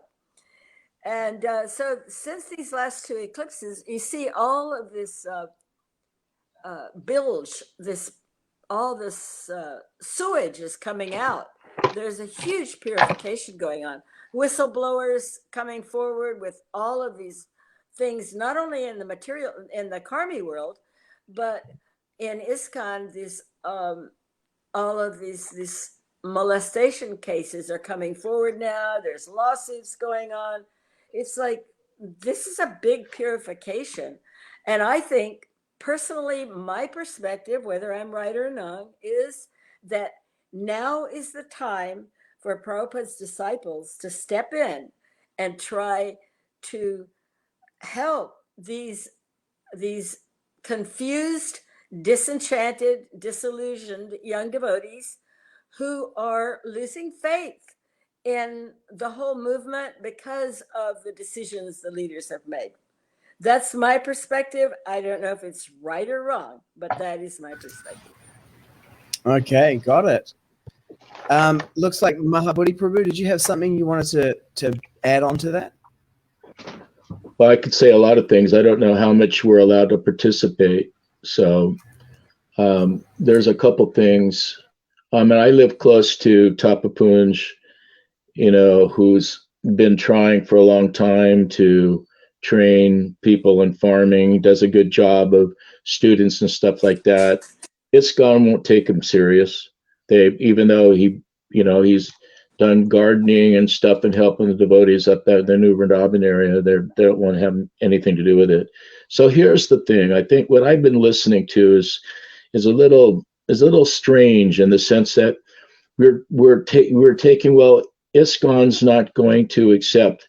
Well, I don't really care if they accept or not. They're not my leaders. If they're your leaders, then I guess you really I still don't feel I'm indebted to my god brothers who are usurping Prabhupada's position, whether it be his books or whether his instructions or whatever. So I think it's an individual decision that if you're intelligent enough, it's either farm or die. I mean, basically speaking, you have to, like I have 25 acres here. I went through I've managed hospitals for 30 years, $1 billion and millions of dollars and thousands of people. And I've never been a farmer, but I said, enough's enough. I moved out from the cities out to a place. I think it has to be an individual decision, whether or not you're looking for a community or that you're just going to start something and do it. So we built a second place. I got grants from the government to build, these high tunnels, and up where I'm at, there's a winter, so you can grow all year round. You can, turn some of your lawns and this stuff into gardening, growing stuff, and families doing that. My son's been trained now as in farming, and part of the resistance to this whole new world order and this whole mass transformation that the ISKCON society seems to be going through or infatuated with is just to resist. And what's part of that resistance? Grow your own food, live differently, and don't accept the mandates, whether they're the clot shots or whether these crazy things that are going on, and that we don't have to accept. We've been given these instructions from Prabhupada. We've been given these instructions from also our whole Guru Varga. If anyone's read any, the coming down all the way down through our disciplic line, they've spent their blood in trying to give us the instructions of how to live and how to act, how to develop Krishna consciousness, whether it's individually or collectively. So I think collectively trying to do things in the ISKCON's a lost cause. Part of it is money, part of it is power, part of it is like, they don't really want Prabhupada's disciples. I mean, we have some, so-called gurus that tells their presidents and stuff like, don't let any Prabhupada's disciples managers, because they're older than you, they'll know something, they'll just, you won't be able to get anything done. And so like you can go through leadership and they'll have the newest people, they'll have people that Bhakta's running. So, I mean, there's a lot of crazy stuff that's happening. So I think individually, people have to make a decision. Well, what are you going to do? Are you going to follow a bunch of persons who are like, who have disrupted Prabhupada's teaching? I mean, there's good souls. Not everyone has to be, thrown into the blanket kind of I'm doing, but collectively, it's not been very good. So you have to make the decision. You're going to follow that? Or are you going to follow Prabhupada's instructions? Are you going to follow our Varga's instructions? Are you going to resist from, this is a fight between good and evil. It's, this is, for a Kshatriya, this is a real time, in the sense that, people are agreeing to demoniac principles. I mean, it's crazy.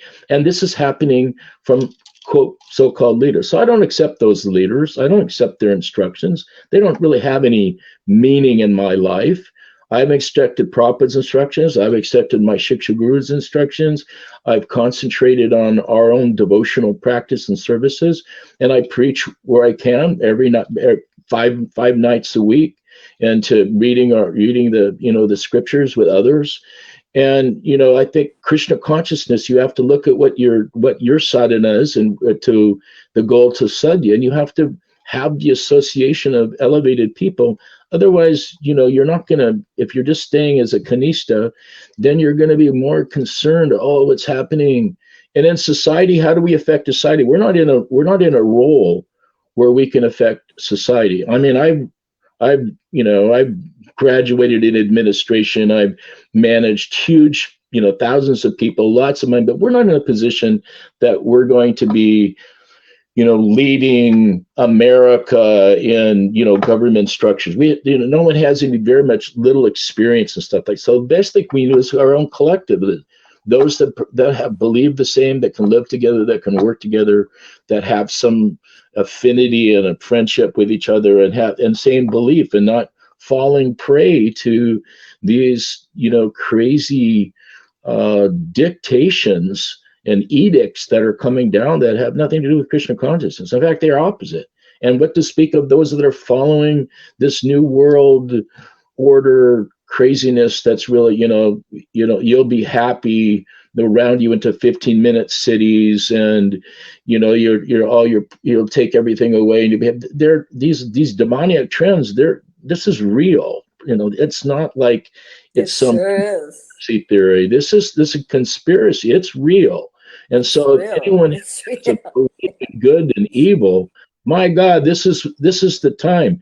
But you're powerless if you're looking to fix a society that's so far broken you can't repair it unless Krishna decides he's going to do it himself. So to me, it sounds like we're hoping that within ISKCON they're going to make a change. And I just, like I said earlier, and I just listened to the Shingananda, who's been very involved in those things. He said that's impossible. They don't want to listen. So why would you accept that? Work individuals with some friends, if you can do it. Set up your own house. If it's your own house, you don't have other people next to you. Show by your example. And by their example, things will happen. I got grants from the government. I go see county commissioners, and I go, I know how to do those things. Being management for years and years and years, how to engage. I've been telling presidents, that's how people come, you know how to engage them. And one of your discussions, what I listened to, I don't know, last week or earlier this week, how about the Varnashram system. So even for the Varnas, how did you engage? And I watched how Prabhupada did. He put people that had inclination toward the work they did, and then the work they had to do, if it was just collective, had everyone collective, and gradually in the course of time, the inclinations for that individual will become to be sown. So if you're a manager, you'll get to see this guy's not going to be happy doing this, but he's more happier doing that. So it's practical. Everything has to be practical, and it has to be run shastrically. Not that some guy has his own whim and he's presenting some edict because he's some pure devotee or something. But this is coming down from a long strands of our parampara, and without any fail. So we can take shelter in what was written from Bhaktivinoda Thakur, by Bhakti Pragyan Keshava, by Bhakti Siddhanta, by Srila Prabhupada, by others in our Gautam. They're not so confused as the leadership that I guess you're currently seeing and trying to fix within the society. I don't think there's any hope in it. So I'm just coming right back out and saying it. Someone wants to challenge that, oh, yes, there's great hope. We can all come and we're going to make a revolution. And all these people who've been appointed for life are going to resign, and they're going to, new group come in. This is like pie in the sky, folks. So if you're a devotee and if you're Prabhupada's disciple or following Prabhupada, then you need to follow it, and you have to accept those things favorable and reject those things unfavorable. Right now, that type of leadership is unfavorable. So if it means you have to be Krishna consciousness, I remember Prabhupada saying to me that, if you're the only person, that you have to be Krishna conscious, not that you're dependent on what everyone else does. So we're going to be judged in how we follow, how we preach, how we live our lives, how we're exemplary of our Guru Varga, of Sri Chaitanya Mahaprabhu's Gauravani, and that we ourselves make the determination that we want to, reach that sadhya, that goal. So and if we don't do that, then we're not only cheating ourselves, we'll be cheating others. So a real leader has to be able to speak the truth and live the truth. And if they're not doing that, they're not really leaders. And if they're not following their instructions of their guru, then how are they our leaders or my leaders or your leaders? They're not. But if you accept them in that, well, then you're foolish. Hare Krishna. Okay, thank you, Guru. Hare Krishna. I actually would like to challenge that. But before I do that, I want to, well, first of all, thank you for creating that. That's extremely important. I want to bring in this comment from Rahul here. He says, charity begins at home. The idea that Srila Prabhupada's movement can only be accessed within the confines of selected brick and mortar geographic locations is a trap. The movement lives inside each and every one of us. which I think nicely kind of summarizes what you're creating. It's like radical responsibility. There's one thing that I'd like to challenge about it, though, just in the interest of keeping things interesting here. So, Mayor Govinda, and what are you talking to, Sitapati? When you say challenging me or Govinda Dasi statement, I don't know. I'm challenging you, Prabhu, what you're saying. Okay. I'm just going to challenge one premise that you introduced there, and that is that we're waiting for like the leaders, the leaders, you know, to do something. And I get that we're speaking to multiple audiences here, and who you just spoke to then is all these devotees sitting inside ISKCON who have the sense that something is wrong, and like, is someone going to do something about this? And they're seeing that the leaders there are not doing anything about it. And it's like, yeah, you're going to have to, is someone going to do something about it? You're going to have to do something about it. You are the leader. Do it. Not waiting for these people who are clearly, I don't want to challenge it. I want to ask you this question, Prabhu, and to Govinda Dasi as well.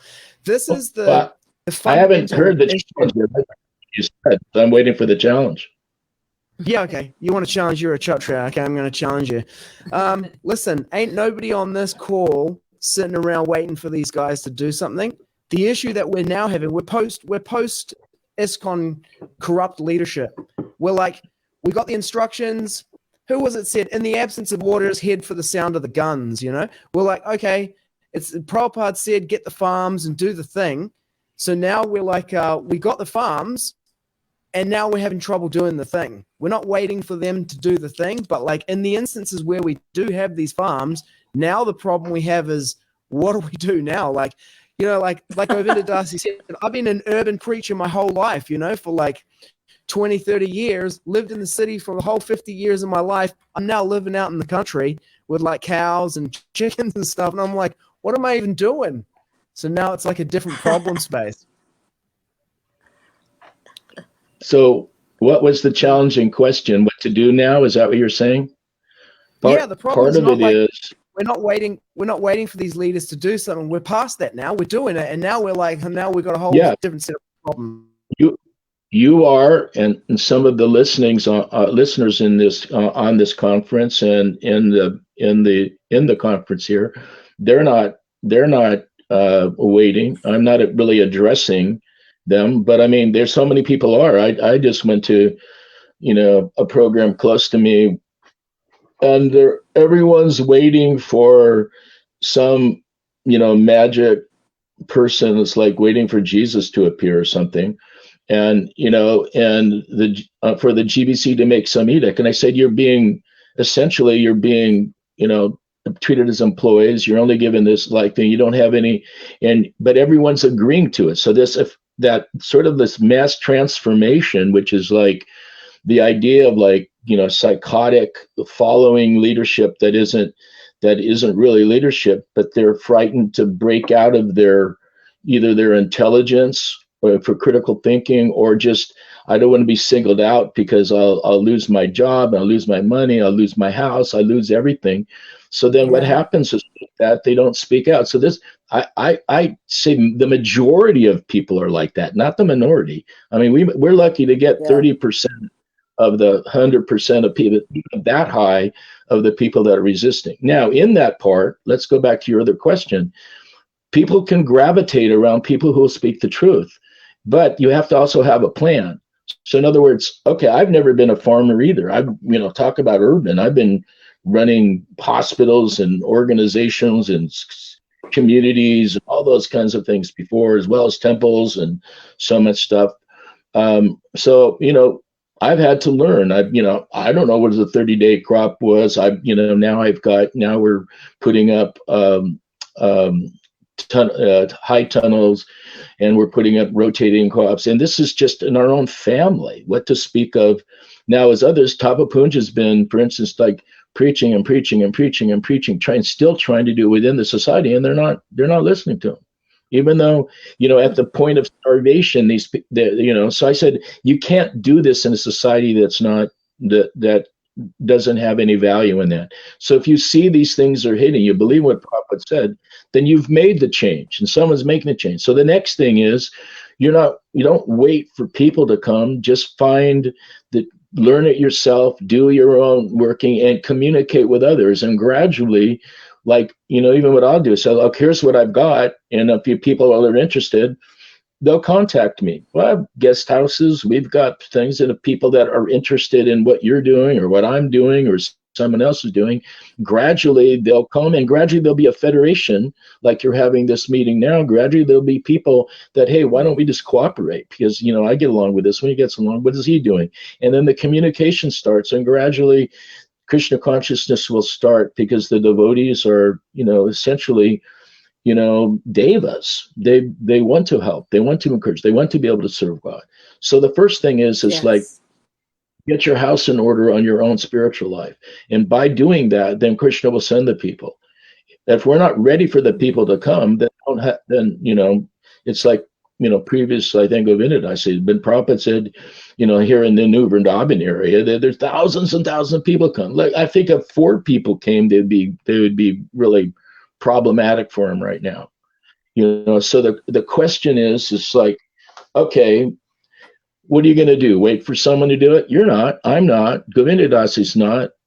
Probably many listeners on this are not, but they're not all connected, because everyone's waiting for a society to sit. So if we're saying, oh, we're not waiting for society, then communicate with those that have the same opinions, the same viewpoints. Friendship, have to work and also do the same kinds of things that you'd find in a rural scenario, just like you see in the Amish, and you'll see in the Mormons, and you see others. They don't even necessarily have big communities. They live close to each other and they help each other. So I saw a house being built by the Amish, a couple houses down, a couple, farms and stuff down. They built a house oh my God, must be like almost 2 weeks. The whole thing was done. They had 5 guys, and everyone knew what they were doing. Boom, and put it up, and that was it. So, I mean, we don't have that kind of cooperation. We've been dealt a kind of an impersonal hand. So everyone's got some friends, everyone's got some followers. The question is, if they're not interested in coming, or they don't know what they need, or they're fearful, they'll join when the time comes. 60% of people like that will join when everything becomes, oh yeah, it's good, everyone accepts it. Then they'll want to come, or by hardships. And I think a lot of things we're going to see, those people living in the cities, when they lose their jobs and when they lose their homes and there's no food and there's scarcity and stuff like that. Prabhupada told me they'll come by the thousands looking for food, for shelter, for camaraderie, and for protection. So if we can offer those activities collectively, individually, then we have an opportunity to get past this, because things will get really bad. So I'm not just talking to the few people on the phone here, but whoever's listening, this is part of Prabhupada's, as Govinda Dasi said, and has said to me and several others, this is part of Prabhupada's prophecy, shall we say, that following the Srimad Bhagavatam, things are going to get more difficult in the age of Kali. There's a little spacer here for devotees, but ultimately, in the end, devotees will be hunted like deer. It says that in the Bhagavatam. Prabhupada had said that. So whether we want to take his words or we want to, we don't want to, that's an individual discussion. If we want to, if we don't pay attention to our own Krishna consciousness and we just become critics, that's not going to help anyone either. So we have to be a positive, and how to be positive? We have to also be spiritually enlightened, which means we have to be able to sincerely chant our rounds. We have to be able to hear constantly from the words from a pure devotee. We have to be able to read and study. We have to associate. And, for our work basically comes down to, if it's changing from managing, 1,000, 1,500 people in a hospital to how to run a little farm yard, sometimes that seems even harder, because I didn't have that. That's a different application of management, but it's learning, and by doing it, you learn it. So I think if we, I may not live long enough to see, all these different changes and stuff. And some of us are, Govinda Dasi and us are coming up, long in the beard and tooth, right? So the question is, we may not see the end result what takes place, but we certainly have to be part of it. And, as a proper disciple, who's not, attached to the regime that's out there currently so-called representing him, that we are obligated to tell the truth and to, not worry about what other people think and do the right thing. I mean, the Prabhupada told me to preach boldly and preach the truth. He's even my Shiksha Guru said, whatever you speak, he said, it'll greatly benefit other people and also benefit yourself. So all we can do is be true to ourselves and be true to the words of our spiritual masters and try our best. And if we try our best, why wouldn't Krishna help you? I mean, that's the other thing. Why would not Krishna help you if you're trying to propagate his movement and do the best that you can? And you're praying every day to the deities, and somehow or other, will he not help you? I mean, then that means there's a blockage there in the spiritual part, between the heart and the realization of Krishna consciousness. Because as one becomes developed in Krishna consciousness, then that internal information, as what's Prabhupada told me, Dadami Buddhi Yogam Tam, will also increase. There's a personal relationship between the spiritual master and also Radha and Krishna. So, part of that is to become aware of it, and respond with it and keep Prabhupada, not as just one of the 10 million gurus, but as he's a major part within our lives. And as he's not an ordinary person, he's not a material personality, So if we don't offend Prabhupada and put him in the platform where he really belongs, and then we have a platform, then we have an opportunity of preaching on his behalf. We can become empowered. But if we succumb to that, what are we going to preach? That, so-and-so Swami or this one, that. There's a disciplic line, and there's a disciplic line after Prabhupada left also, that that Krishna always has devotees on this planet helping. So at some point in time, we have to break out of our little compartment of Krishna consciousness is only done by ISKCON, and bring it out to there's devotees all over the planet in different sanghas and different movements, and at the same time there are Gaudiya Vaishnavas. And so if we're just looking so sectarian as just everything is ISKCON, or only people that believe in Prabhupada is just these people right here, well, then we're going to hurt ourselves too, because our association will become limited. Hare Krishna. Powerful stuff. Thank you, Prabhu. We're coming up to the 2-hour mark, or we just passed it actually. So I don't think we're going to be able to get through all of the questions. So I'm going to checkpoint the conspiracy theorists outside ISKCON and the conspiracy inside ISKCON for a future conspiracy-focused episode.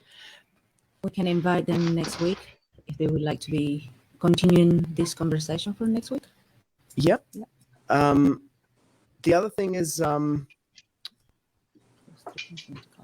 going to bring Tapapunja on. We're definitely going to get Tapapunja on. That's what I can hear out of this, is Tapapunja's leadership is needed in this area. It's his time.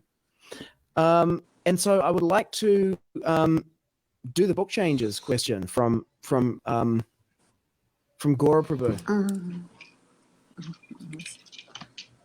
Govinda Dasi, you've got your hand up?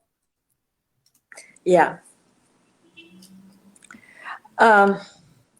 I think that what he said is very important. And I think that at this time in history, we need to get organized. Those of us who don't believe in the structure, or we understand that the structure has been somehow completely corrupted, I think that we need to make an effort while we still have communication like this, we need to make an effort to get a little bit organized, because each of us has different talents and abilities.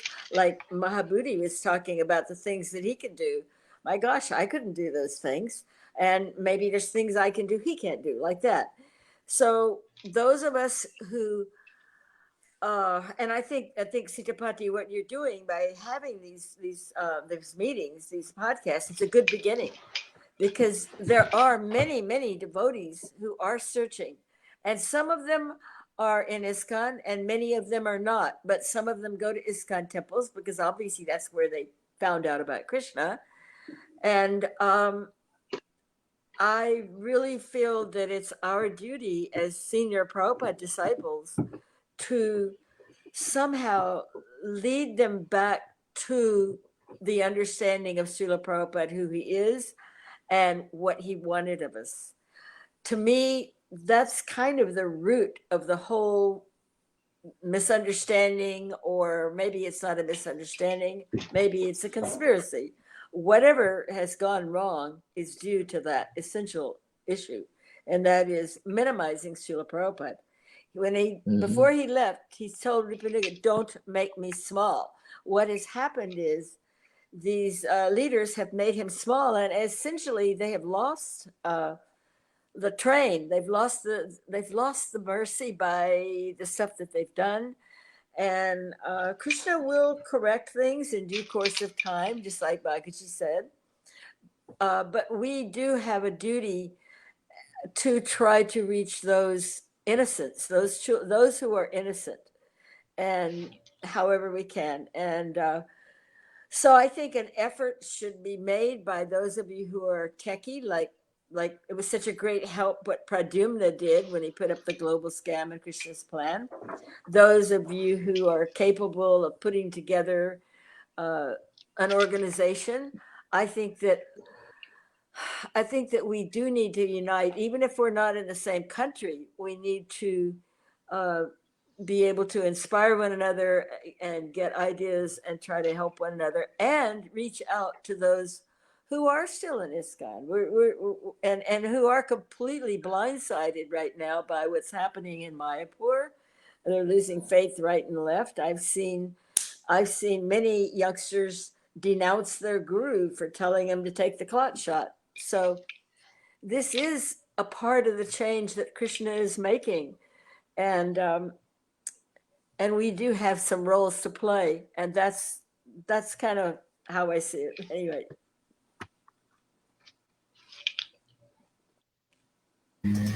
Thank you. Did you want to say something? Yeah. Mother Govinda, you were mentioning that you know yourself there are many devotees that have their own farms and they are scattered. I think we need to look into the solutions now. Do you think you can connect us to them and they can actually come in the podcast and they can see what they're doing and what is the purpose of what they're doing? And then this can be a call out to the people out there that are listening now, young people that are losing faith in what's going on right now. Then they can pick the places to go and do the service. And also, I will encourage all of these devotees that already have a place, the farm, to have a system how they want the things to happen, what kind of service are available according to personalities and so on. So these people can basically just tick the boxes and say, I want to be there. And definitely there are many young people there that want to connect with the Krishna conscious world. And this is the time to do it. Now, the other thing I was looking at, Prabhu, Mahabuddhi, Prabhu, and Mother Govinda, you were mentioning about all of what is happening, what we need to do. Srila Prabhupada was very clear on what he wants to happen. Create the farms, people will come, so and so. Also, we need the grihastras, like getting together all the grihastras, vaishyas, very staunch grihastra families that want to support this kind of work for these people coming. Also connecting, if you guys know any of those grihastras and vaishyas that want to do this one, then we can connect them so they can maybe donate according to what we're creating. So it's all transparent, what they want, how they want to serve. then we can get them in the places, in the areas they want to support, because it's very important, because this is also service. This is a way we have to get things going rather than just talking, speculating, and waiting, because no one will do anything unless each of us put the effort to do it. So we have to do it now. Now, the other thing you mentioned, that the young mother, Govinda Dasi, you mentioned about young disillusioned devotees, young devotees that are going and they're seeing all of this corruption in the GBC. And not what to speak right now, you see someone so famous and they're really good at doing kirtans. They have so many disciples and they're really good charming, excellent charmers. But behind the curtains, what happened is they are so good friends, best friends, and they're covering up all of these swamis are being rapists of these young children, good, cool devotees. And seeing that, of course, who wants to be the follower of Krishna consciousness? Because I would be myself, that's actually what I disillusioned myself, a personal experience that I have. Before becoming a Krishna conscious person, I was in the Christian group. And what took me out of this church was the pastor was involved with the wife of one of the disciples, we can call. He was having an affair. Both parties had their own children, and the pastor's wife committed suicide. The daughters had been left in such a horrible situation. So we can see, I've been disillusioned at a young age, which I was 15. I observed that one and I said, I don't want to be involved with these religious groups because they are horrible, they're hypocritical. I do not. And I can see many devotees now in this world, young devotees, seeing this. Swamis nicely dressed up in the saffron committing such a horrendous act towards children. And the other Swamis being best friends, covering up, not calling out. Also, other Swamis pretending to be so high up, intelligent, doing the book changes, and these people knowing about it, helping in minimizing Srila Prabhupada's work. So you can see it is a whole clump of the same clowns. So there is no faith anymore. So for this young disillusion and sad devotees now, the youngsters, we need to create a group. How to serve them and how to position them in different areas. Perhaps, Mother, we can create a group for this, a podcast, and especially for them, and create a system what we can do about this, because it's awful to see them, because they're going to go into the material world. Maya is so powerful. It's best for them to go back to where they were before than come into an organization that basically is worse than in the material world, And the other thing for the devotees that are blindly following all of these swamis, knowing what's happening, they're still going. It's basically they have some disassociation personality disorder. They know what's happening, but no, I don't want to look at it. And for the devotees that they don't want to do anything about it, that's the inertia in them. You must do something for your own sake. Nobody will bring anything on your doorstep and say, excuse me, ma'am, or sir, this is your palanquin for you to have your high life. It doesn't work that way. The reality in this material world is you take the step, be disciplined, connect with devotees that are in that world of doing something, and then you will get that inspiration by doing things. And for Mahabuddhi Prabhu, I think you're a great example to go and fight and keep doing things. And we need these young devotees to get in connection with you, what we do, how we do things now. Because if you stay one more year waiting for this, things is not going to get better. And your self-esteem is going to go worse and worse and worse. Depression comes, drinking habits will come, smoking habits will come, drug addiction will come. What else? I don't know what else will come. But it's on you and it's up to you to get up now and connect with all of these devotees that are coming forward and they're ready to help you in every way possible they can, because you are direct disciples of Srila Prabhupada. I admire your loyalty to him. And this is kind of like our resource to connect with you. And the inspiration, because you carry in the essence of what Srila Prabhupada wanted. And we need you right now. We do really need you, because we want them. We want you to come. What Srila Prabhupada wanted, this is the force what we need. We don't need this diluted stuff, fame, prestige, devotees looking for that. We don't. We need the truth. We need the essence of what Srila Prabhupada and what Krishna wants for us.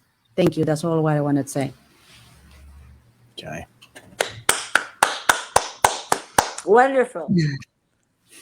Wonderful.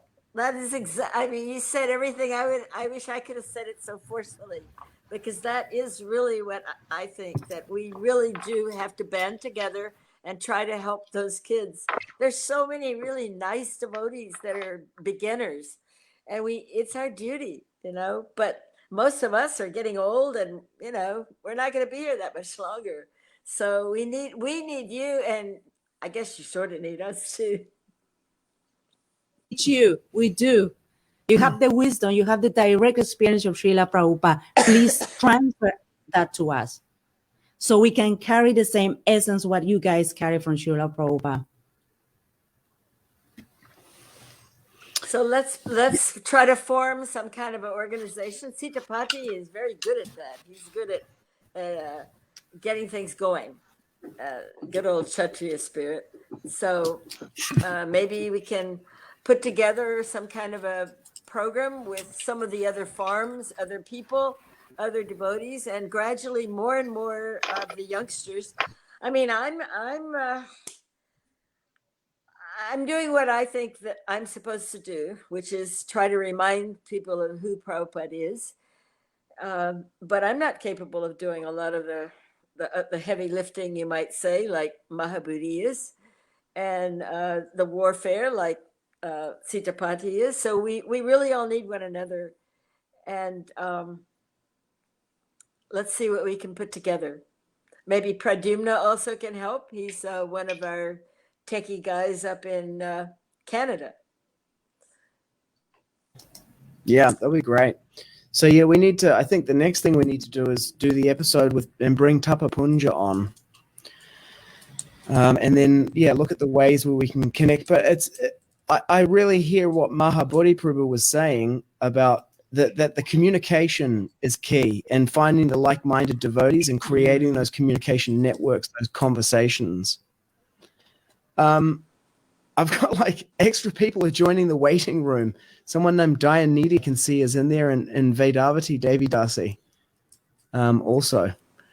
I might just bring them onto the stream and see what happens. And then we got one other question that I wanted to address in this podcast, which is about the book changes. I'm just going to bring Dayanidhi and Vedavati in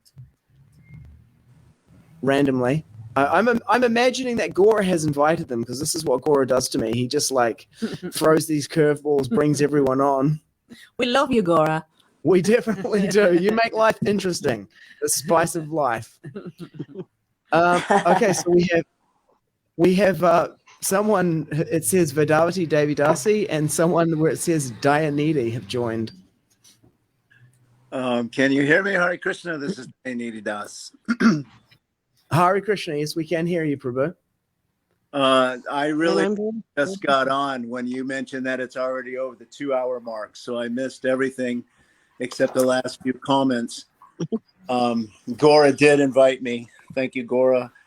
I wanted to ask a question, somewhat controversial maybe, because that's the kind of guy I am. Okay. To Govinda Das. Govinda Dasi, I was hearing Mahabuddhi talk about that it's not just ISKCON, and I'm sure that you feel that same way too.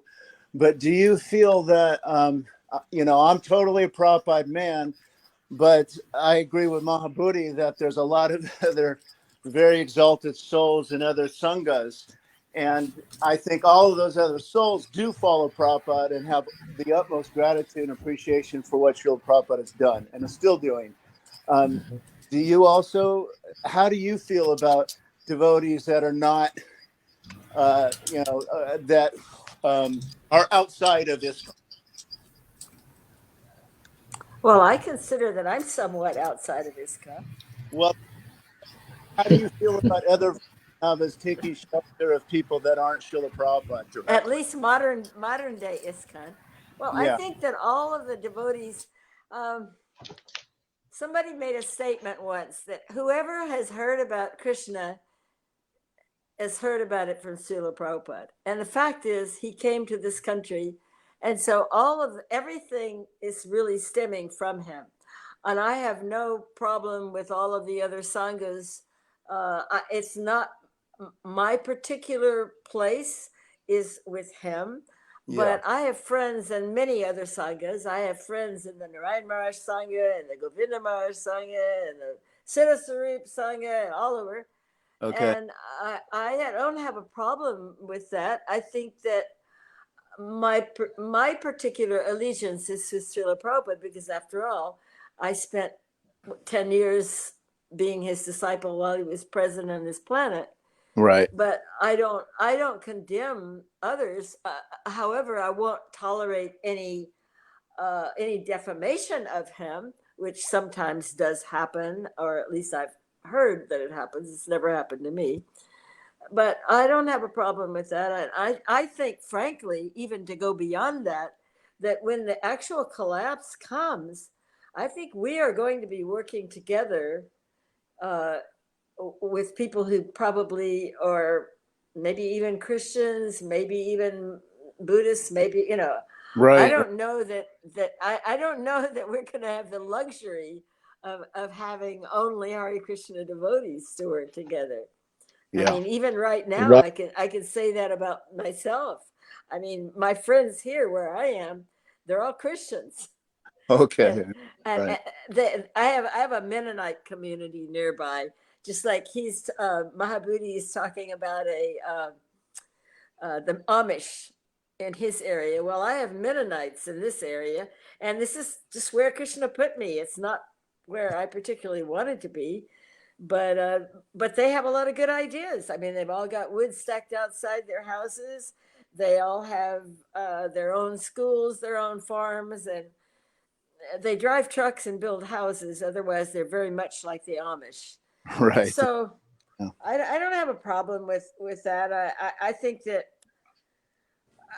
I think that the books are the most important thing, and that I know that sometimes people are born in a particular religion or a particular path, and that Sukriti goes with them, and they become devotees quite often. I mean, there are many devotees who were from a very good family, good Christian family, or well, I know one right now, his mother was a Buddhist, and he's a very nice devotee. Mhm. So, Okay. Yeah. that's kind of how I see it. I'm much more liberal than a lot of people. No, in that's that a great respect, answer. I guess. Yeah. Well, I'm in Can I Northern answer also? California. Oh, I'm in Northern California, so I don't got the Amish. I don't have the Mennonites. In fact, I have a bunch of, you can just imagine. Rednecks. Yeah. No, Woke Northern people. California. Woke. Can I Very answer? woke is in- Yeah, let's take thanks for the question, Dayanidhi Prabhu, and thank you for that answer, Mother Govinda Dasi. Let's hear from Mahabuddhi on this point, and then we'll go to Vedavati Devi Dasi. I So think Mahabuddhi, I to you. think it's if you're looking at Varnashram's going to come not from like the Hare Krishna devotees that are just. It's going to be a mixture of whoever's coming to help. Whether they may not follow all the Prabhupada had explained. I mean, you engage people. They may not follow the principles. Some may. Some they'll have different people that will work according to different activities and what they're good at.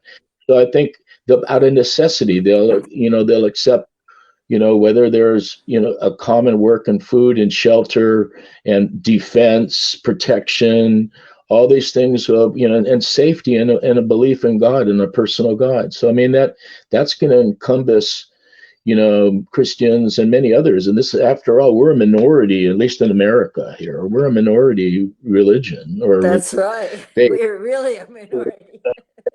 We're not going to have this idea of overpowering. It's going to be a mixture of a lot of things. So where the devotees will have to also prove their worth in the sense of doing it. Now, let's look at the different other aspects. I personally, like was said earlier to me, I was in Prabhupada's, like his SWAT team practically, right? And that's what he used to call us. We were his men. And I spent 5 years in hearing Prabhupada's lectures and, running his darshans and being sent here and there. So, Prabhupada's my spiritual master, but I don't accept the current, my godbrothers and junior, how they're running things. And for my spiritual development, Prabhupada introduced me to both Narayan Maharaj and Bhakti Rakshak Sridhar in my service. He personally introduced me, and then I had relationship. And so when all these crazy things were happening, when I spoke to Narayan Maharaj, and he was a great comfort. And, telling me, in chastising, you need to do what your spiritual master told you to. And quite frankly, I took Shiksha, in the sense of I've got to read so many other different literatures that Prabhupada had commanded us in the Bhagavatam, in the Chaitanya Charitamrita that we have to read, that I haven't read because he didn't translate them. I'm getting a chance to hear our Guru Varga, our whole Gaudiya Varga, and understand that platform. So I don't see there's this, this separation, this Prabhupada's this, and then this was like a bunch of propaganda, really, because what happened is, do you believe the stuff they're saying now? And then all this stuff, well, this one's envious, this envious. I'll give an example, like for Narayan Maharaj. ISKCON wouldn't even be there if Narayan Maharaj didn't go to Bombay and testify on behalf of ISKCON for Prabhupada, that Prabhupada, he took sannyas and he was a sannyas. Otherwise, this whole society would have been ripped apart and been given to his son. And so many times that, there's friendship. There was over 100 letters back and forth. And I was there when some of these things were coming in. And so I don't have that, separatist mentality. I see a perfect blend. Now there's done things differently. Gaudiya Math does some things differently than ISKCON does some differently.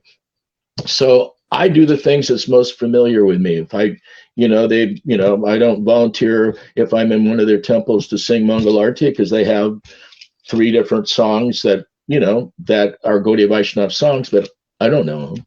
Okay, very well. So the thing is, if there may be some, performance differences, but as far as, preaching the truth and being able to cooperate and stuff, I see that much more inclined in the Gaudiya Math than I do even in ISKCON.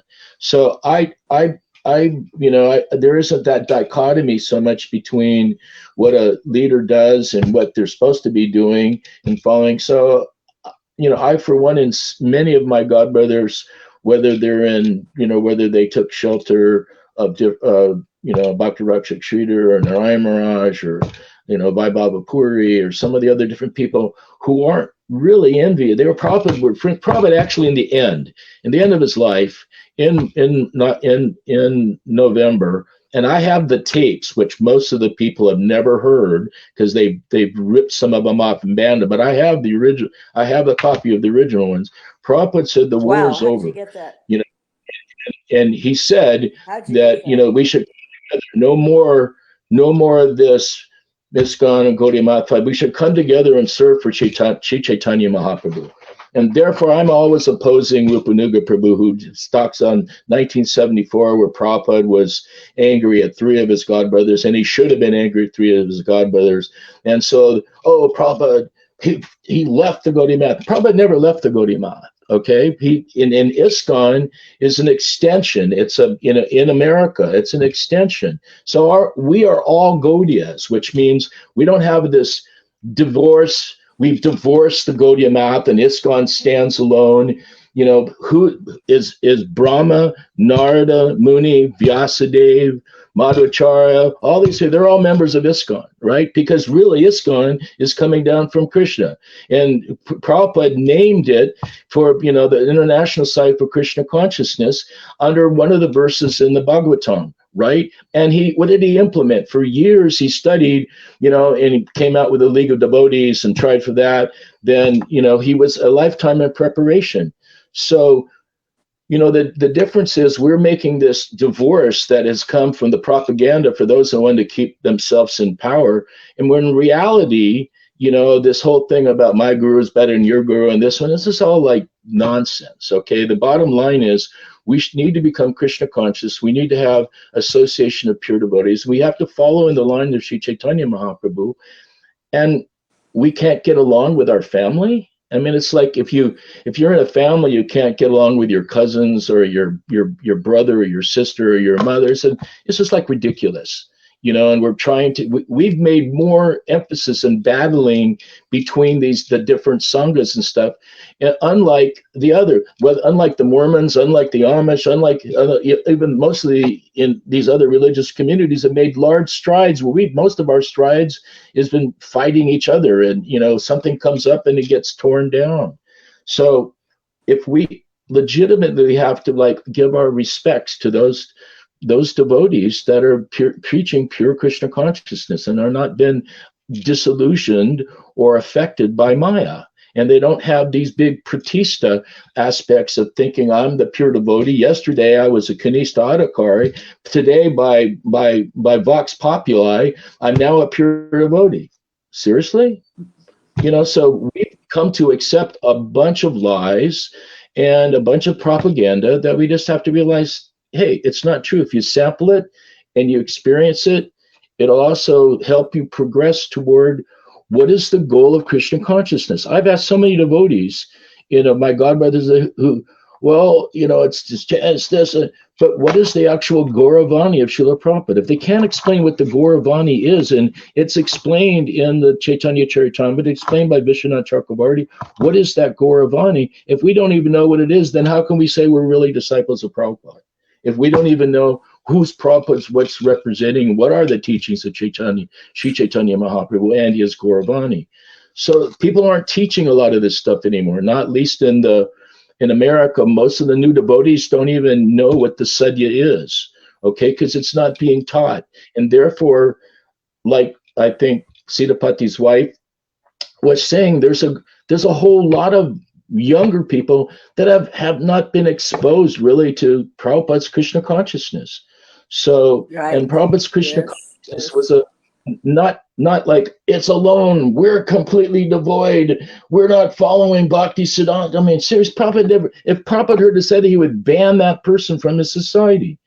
He was the most respected of Srila Bhakti Siddhanta's, you know, disciples, who has done the most. He was that jewel. And some of his godbrothers were also very, very good like that.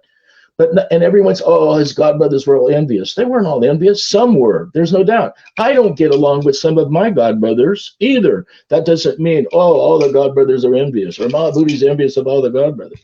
These wild, stretched regions, people, if they're Krishna conscious, they can help you.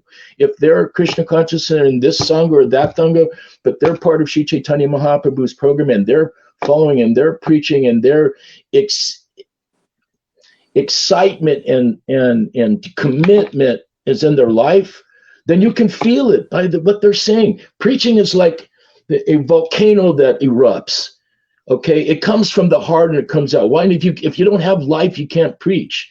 So how do you get life if you're denying and offending all these devotees on behalf of thinking, oh, you know, Prabhupada didn't like this, and we were all that. We've been preached to by a lot of propaganda that says you can't go outside of ISKCON. Well, guess what? I did, and I'm glad I did.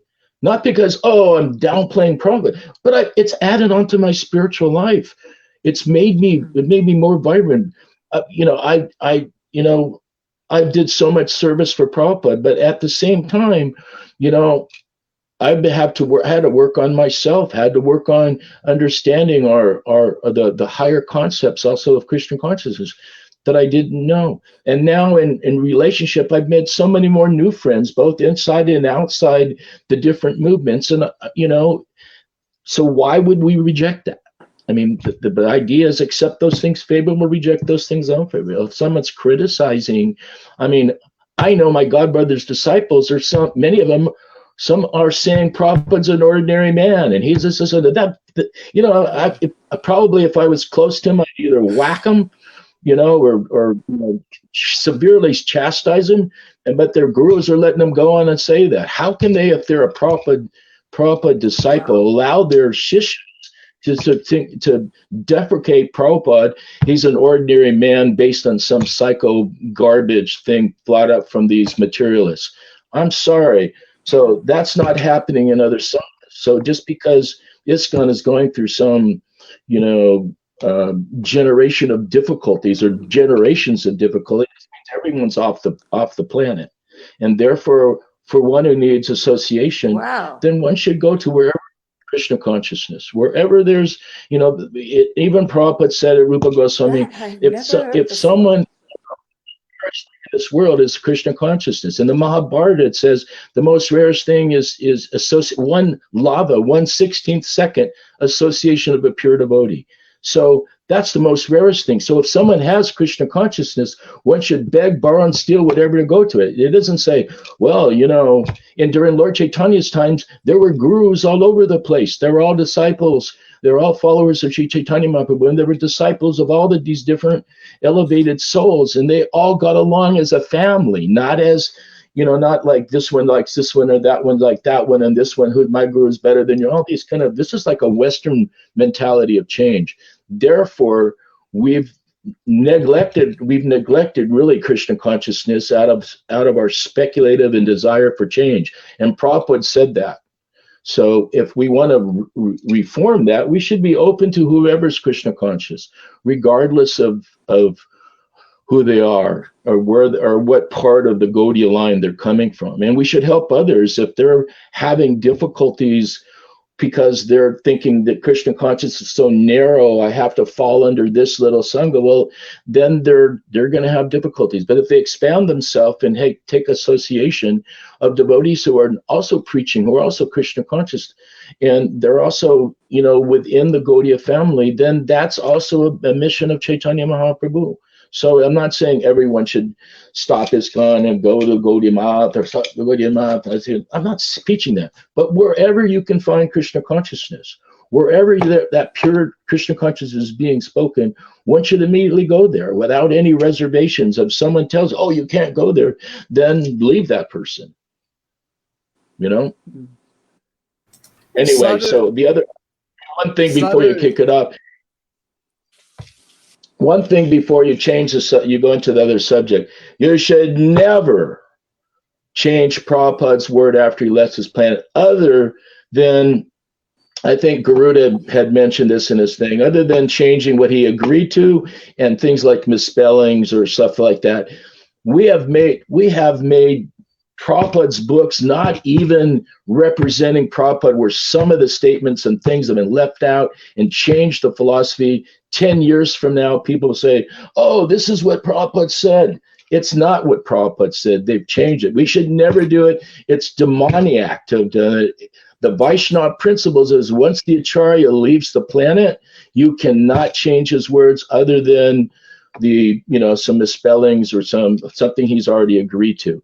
And because we've done this wholesale, these literatures, Bhagavad-gita and whatever that they're selling, some of the GBCs, I won't mention their names, some of the different people actually burned Prabhupada's original books and threw them out so we can only take the ones from the international things of Jayadvaitas and Veda's work. Okay, I'm sorry. I don't accept that. I don't accept this platform of changing Prabhupada's words. And, whatever that falls down to, and whoever's done that, then so be it. Let them suffer the wrath of it. And they should, sorry. Anyway, I'm not sorry. I'm not sorry at all. I mean, Garuda can attack from the scholarly platform, I would just like sit them up to the line and just like, well, who are you people that you're making these rules and guidelines? Where's your Krishna consciousness? Where is your respect for Prabhupada? If Prabhupada was standing in front of you, would you do this? I keep thinking, I had a lot of social with Prabhupada. If I had to go in front of him and say, well, Prabhupada, I just changed your word because I thought, I made a better presentation than you did. I mean, seriously? Would you do that? Someone would do that? They would be out on their ear. Probably ban them from life out of this one. Haribol Kapatitis Chapasinapeva Chapatitanam Pavanebio Vaishnavebio Nonamahad. Jai. Wonderful. Mahabuddhi Prabhu, yes, you're right.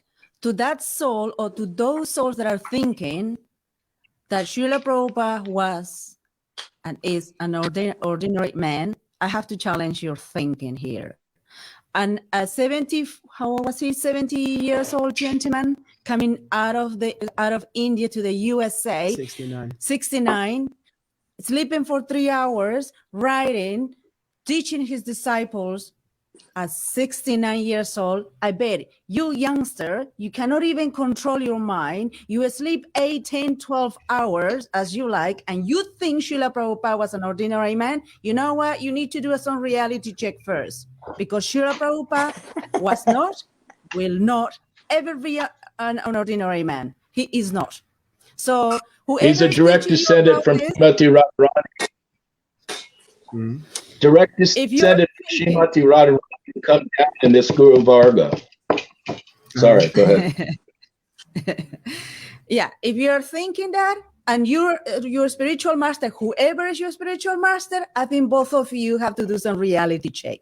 And that spiritual master is allowing you to talk that way about Srila Prabhupada. Both of you are just an impostors. Simple. Okay. Awesome. Awesome. Straight facts. We have Vedavati Devi Dasi waiting patiently in the wings here. So let's take your call. Let me unmute you here so you can speak. Yeah, go ahead, caller. You're online. You're live. How embarrassing. Hare Krishna, prabhus. Hare Krishna. I can't follow Mahabuddhi with as much intelligence or knowledge, but I do agree nobody should have changed Srila Prabhupada's words in his books, and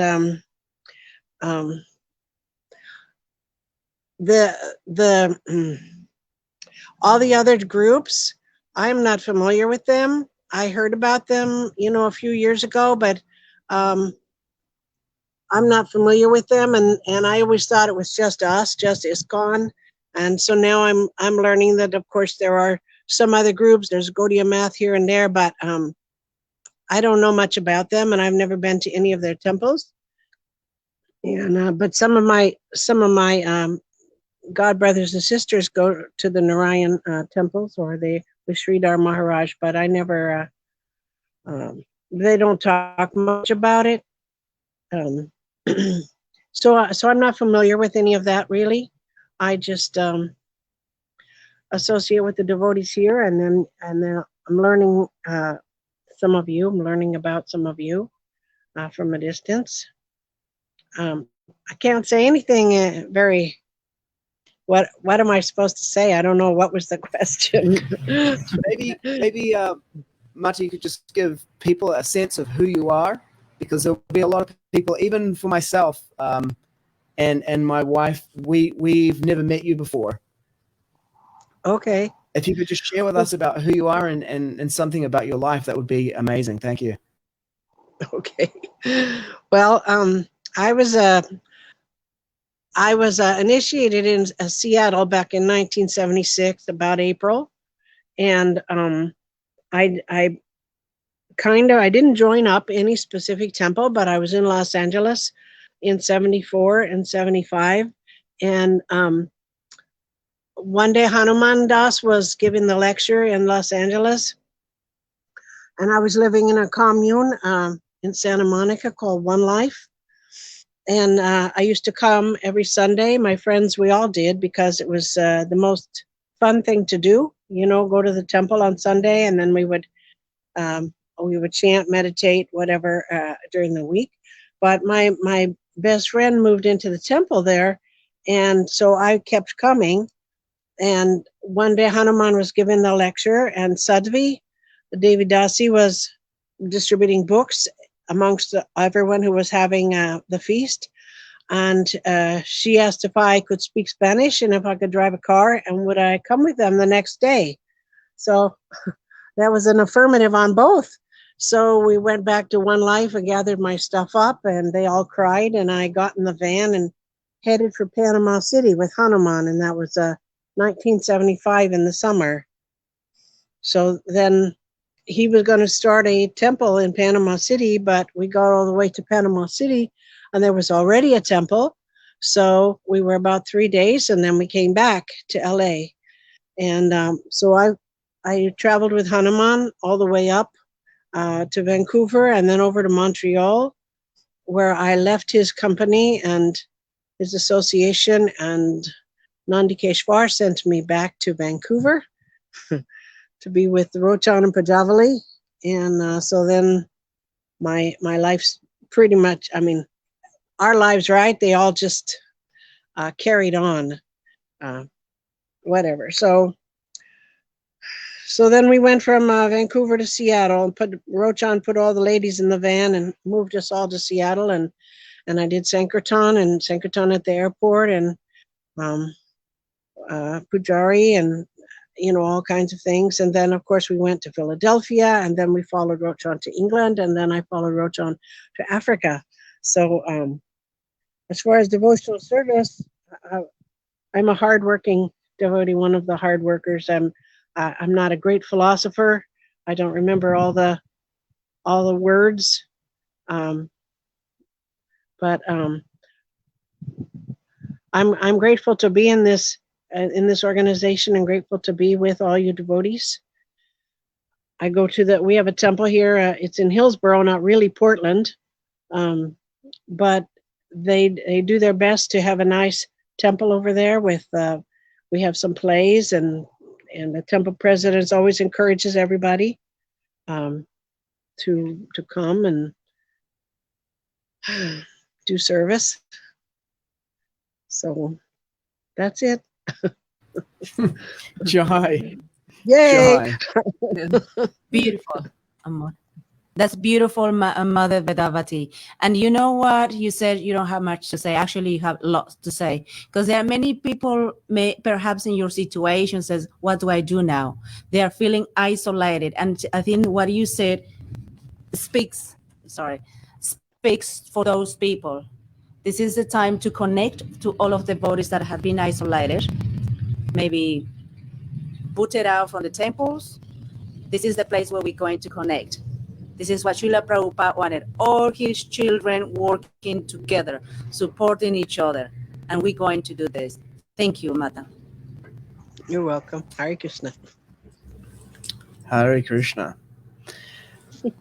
So maybe we can go to this last question from Gaura Prabhu for today. It's about the book changes, which Mahabuddhi Prabhu touched on at the end of his impassioned soliloquy. Let me pull up Gaura has left us. I'm not sure what happened there. He might have had something, some technological breakdown. But here's Gaura's question, Gaura Prabhu's question. So one of the topics of today's talk is the book changes. Some background: back in 1992, Jayadvaita Swami showed Gaura some of the edits he was working on, and they made sense, like the Siege Journey, cattle raising, Planet of the Trees. There was a paragraph that belonged in another purport. So on the basis of that, those edits seemed essential. So Gaura's question to Mother Govinda Dasi is, how much personal correspondence did you have with Jayadvaita Swami or Dravida about your concerns about the book edits? And what are some of the highlights of those discussions?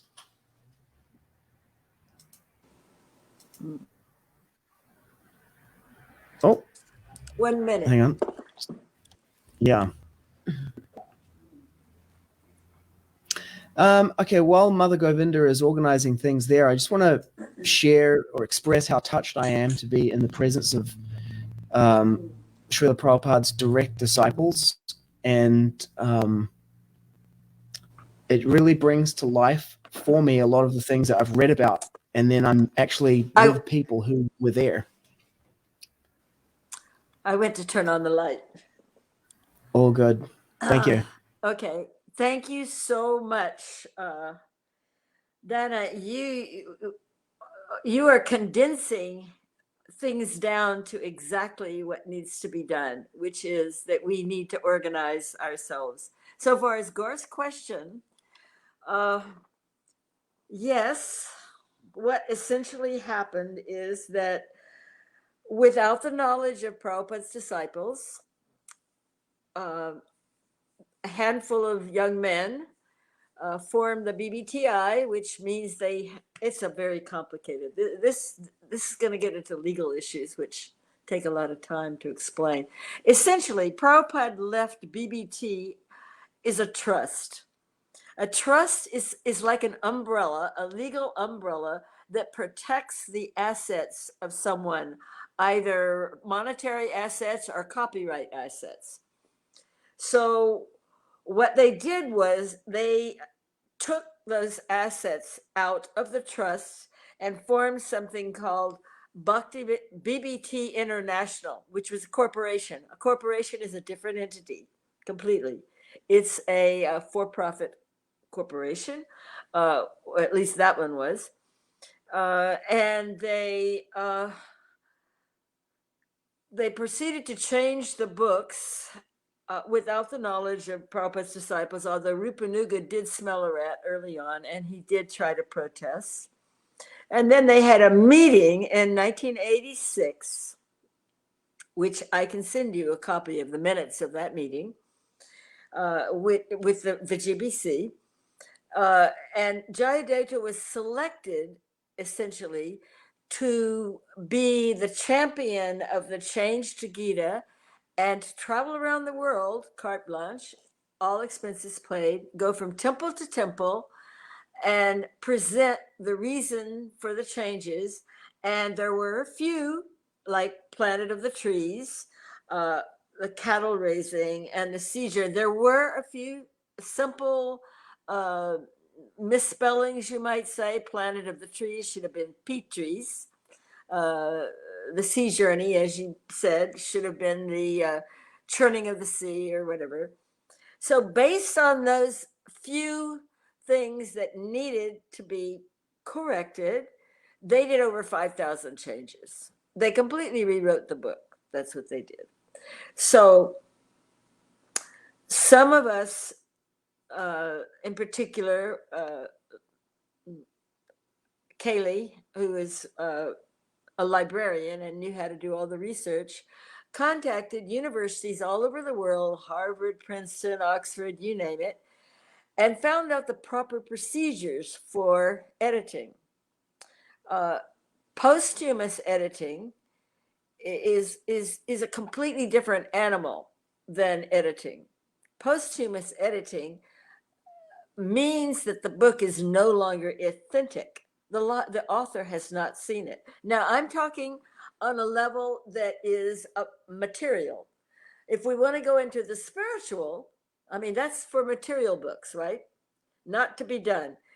There are certain prescriptions. If you want to edit Hemingway's book, you have to put the name, the date. There are rules. And these are the things that we found out. You have to put the date of edit, the number of edition, the name of the person on the cover of the book, and or the title page. And so they didn't follow any of these rules, which essentially means that the books are not authentic from a scholarly perspective, which is a very important thing to Prabhupada. They removed certain scholars' opinions and so forth. Anyway, long story short, they did it completely wrong. If you go to any university and say, here, I have this book, well, it was posthumously edited, and none of the rules were followed. It's not considered authentic. Now, from a spiritual perspective, what Mahabuddhi was saying is very true. It's called Arsha Prayog. Arsha Prayog is actually something that Prabhupada himself spoke about. And he spoke about it because they wanted to edit his spiritual master's work, Brahma Samhita.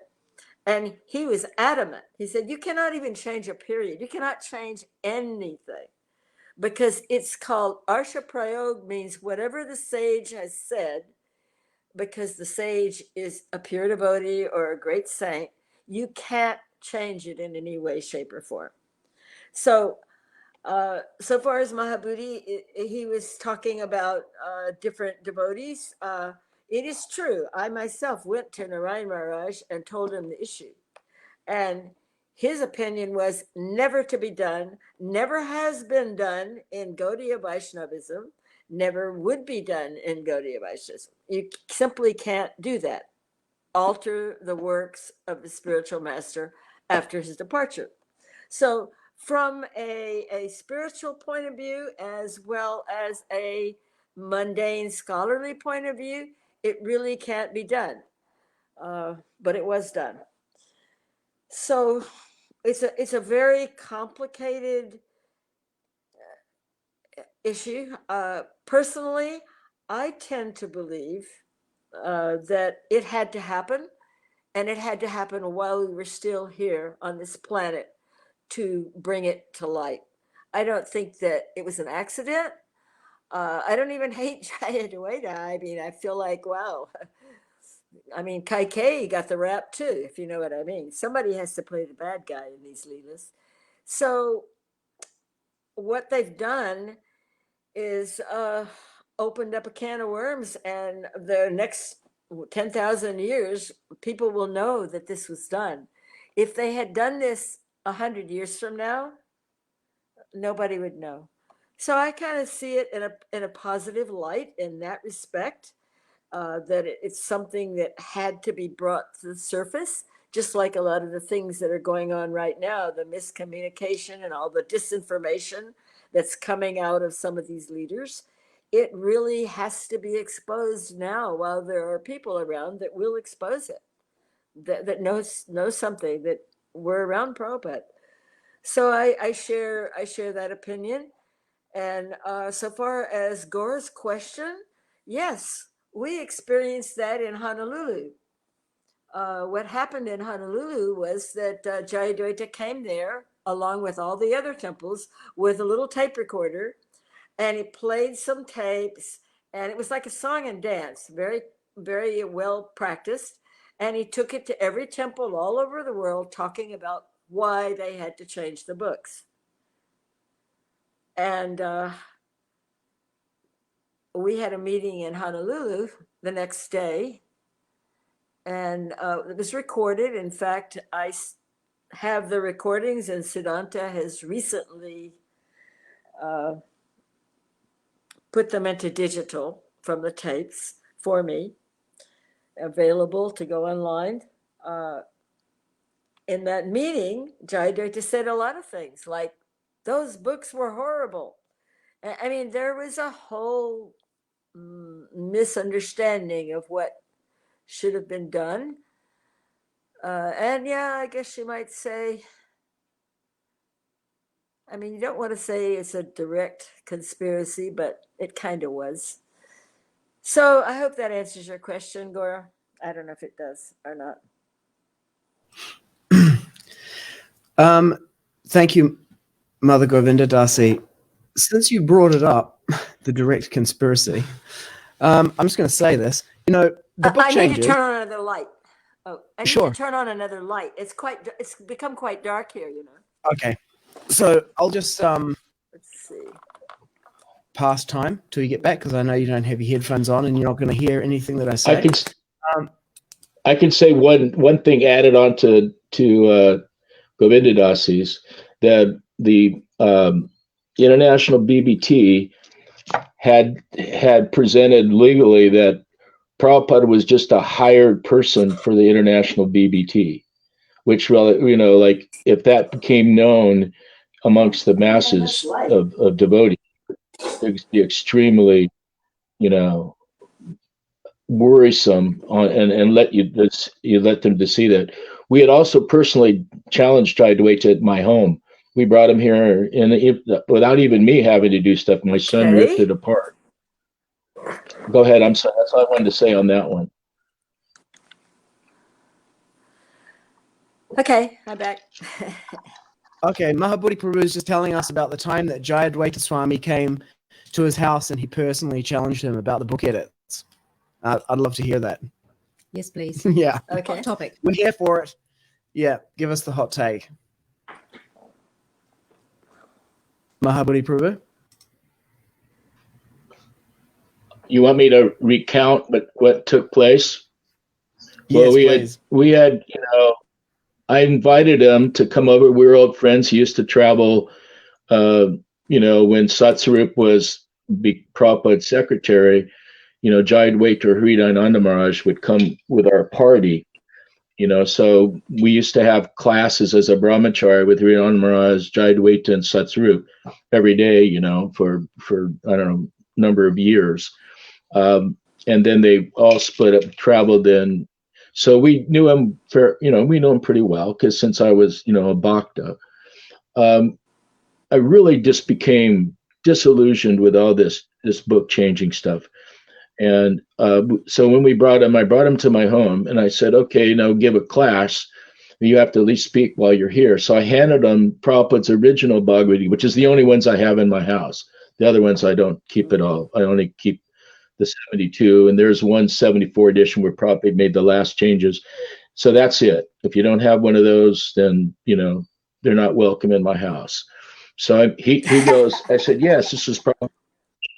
This is original. You want to preach on it? Then you need to speak from his original, not your edition. So we started like that, and then gradually he starts saying, oh well, it's the editing. There's different styles of editing. So what kind of style of editing is where you actually change the meanings and add your own meanings and rewrite things that you think you've done better than Srila Prabhupada. And my son came out and he started blasting. So what, you're supporting gay rights and gay marriages and all shooting up poison into people's veins and pedophilia and all this stuff. That's okay, and that can be supported, but Prabhupada's books, no, they're not sacred. You've made them unsacred. And he didn't know what to say, and finally said, you guys are a real Kshatriya family. I said, well, Kshatriya family or not Kshatriya family, the idea is you've made a great blunder in changing Prabhupada's books. And I said, if you don't really apologize for that, it'll take great effect on your spiritual life. And then we kind of ended at that. Yeah. So that was that. I don't want to speak too much more about it because, it's just really upsetting. But I think that's enough to say. I don't want to go into the blow by blow because it got somewhat even more, incredulous that, how can you possibly think that as a brahmachari, as an editor, that whatever you do is better than what Prabhupada could have said as a pure devotee representative of Sri Chaitanya Mahaprabhu, of our Gaudiya line, and you're just want to make your rendition after he's already gone as the rendition. And then what they're doing with all the other Prabhupada's original books, you can't even, unless you get them, I guess, from KrishnaBooks.org or something, you can't even find them, where people are not allowing in the temple. And I've heard classes, before that are presenting, different Prabhupada's books, and because it's missing some of the purport information, when they're speaking on it, they have no clue what actually Prabhupada said. It's just they off in another category. So, that's very difficult to forgive if you're a Prabhupada disciple. And I'm not saying that, facetiously. It's just like, that I don't want to associate with someone who's done like that. And it's not, I dislike someone. it's just, that's such an grievous offense that I don't want to be around someone who's doing that, you know. And I don't want to like have to think all the time poorly of my god brothers or something, because that's also, you know, that comes back, you know, whatever you throw out will come right back at you. So the difference is, you know, passionately we have to defend Prabhupada after his disappearance, because if we as disciples, you know, and don't, then who will? Because the next generation doesn't know what even they're missing. They don't even know they don't know the difference. That's right. Because they've not been changed. They've not been told Prabhupada's, they haven't seen those books, because they're nowhere in that society to even be found unless someone's bought them before and have them in their house as contraband or something. So it's really a sad shape that way. Yes. Before you close, when you do that, I wanted to read a couple things from Prabhupada's Sannyas Guru that about speaking the truth fearlessly and about agriculture. It's a couple statements, I think, for I think it was Dayanidhi who was asking that, or to hear what, you know, Prabhupada's Sannyas Guru, who was also known as a Lionheart preacher, had to say. So we can see the tradition that Prabhupada, from his guru, Bhaktisiddhanta, his Sannyas Guru, and Prabhupada, and who Prabhupada, you know, had also told us to take shelter of. They're all like fierce lion speaking heart. Good. Lions. And these statements, I can guarantee you, have not been heard pretty much in the ISKCON realm, and they're so wonderful, and I think it'll go very good for Sitapati and others who, you know, will come under attack like I have been for years. I'm so used to it already, it's not a big deal. But others, you know, who will become under attack and ostracized and singled out and banned for speaking the truth, these are great words of encouragement. So let me do it before you end, so that I can at least let it be heard by some devotees that may be listening to this. Okay, fantastic. Yeah, we will end with that. I'd just like to. This was what I was about to touch on before you created what you just created, Mahabuddhi Prabhu, and it goes perfectly with it. A couple of things. Namras's podcast in 2021, he asked me to come on to talk about the vaccination issue, and I gave that podcast there. It's like one of the top rated ones on there. A lot of devotees have seen it. I still get messages to this day from devotees about it. And it was that ISKCON's taking a position on vaccination is a philosophical deviation. And it was, in a sense, a reaction to having 5 ISKCON senior leaders come out on Dandavats.com and give these glowing product testimonials for this as yet untested experimental allopathic injection, which really has nothing to do with the mission of Krishna consciousness. And so that was what put us onto it, because we were like, hey, better that you said nothing about it at all than to have said this. And you know, we said whatever we said there, we distinguished whatever we distinguished, but then later I started looking into other things based on that, and the book changes was something, as you say, it's not really presented. Like I recently discovered that out of this bunch of Bhagavad-gitas that I have here, I have multiple Bhagavad-gitas that claim to be the second edition, but that contain different content. And I'm just like, this second edition is a lie. And nobody has ever told me this. And the fact that this is being done in this way is itself satanic. It's deceptive. It is tamasic at the very least. But what I discovered in starting to look into this and a number of other things is that there's an unfortunate overlap of the personalities who are involved in them. So I find the same personalities who are promoting the COVID vaccine inside the Sangha of devotees from their position as an ISKCON leader are also justifying and deflecting criticism from the book changes. So we have people who are promoting COVID vaccines, and then in another scene over here, they're also like blowing a smoke screen in front of the book changes for the devotees. And I'm like, hang on a second. How come the same people are involved in these two different things?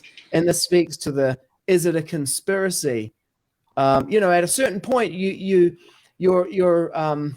explanations of coincidence and your explanation of like well-intentioned but incompetent, making a misstep, they start to become too fantastic, because, you know, although we're trained to think that conspiracies are, you know, not really a thing, at a certain point you just go like, listen, it's ridiculous to call this a coincidence and incompetence. Like, it's too much coincidence, too much incompetence.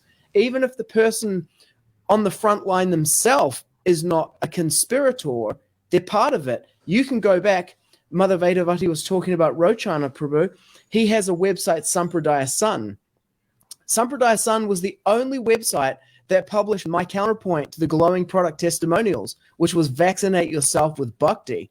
I was like, why these guys are I don't care about what you want to take for your medical thing. Like, why taking Panadol was the right decision for my headache. I'm like, I don't care. Why suddenly in 2021 you come out and it's suddenly a thing that you're talking about this? This is not your job. So I wrote my article, vaccinate yourself with bhakti, why I'm not taking the injections. No one would publish it except for Rochan Prabhu's website. But if you go on Rochan Prabhu's website and go back through history, you will see me carrying water and defending the organizational structure that has done the book changes, that has concealed the molestation and pedophilia of the children. So you'll see me carrying water, and you'll see devotees on that website criticizing me for being a hatchet man for these people and for this organization. So it's not that everyone who is involved in the conspiracy is a conscious conspirator, but without a doubt, I was one of the people hiding, you know, participating and hiding these book changes from the devotees, even though I didn't know it myself. You know, was that a coincidence? Was that incompetence? It's naivety and a lack of confronting what's going on. And this COVID pandemic just drove it so hard and so far that I was like, dude, you just stepped over some line here where I'm going to go back and not only look at why you got involved in promoting this experimental injection to the devotees, but what else has been going on behind this. And then once I started looking into it, I found the same personalities involved in multiple different things, and the book changes is one of them. And so we have our children. We do a daily Bhagavad-gita verse broadcast on Facebook, and our two children, Prahlad and Isha, they're doing it together now. Prahlad's 20, Isha's 14, and we've got them going through the first edition, the second edition, Jayadvaita Swami's annotated Macmillan, where he did the edits. Madhu Devisa Prabhu, who has produced a side-by-side comparison of both editions, showing you what's changed. It's just egregious that they would do that. First of all, that they would do the changes, and second of all, that they would do the changes in such a way that the only way you can figure out what's changed is if you personally go through the whole thing, combing through it. That is just like massively incompetent or just deceptive. And I say that it's deceptive.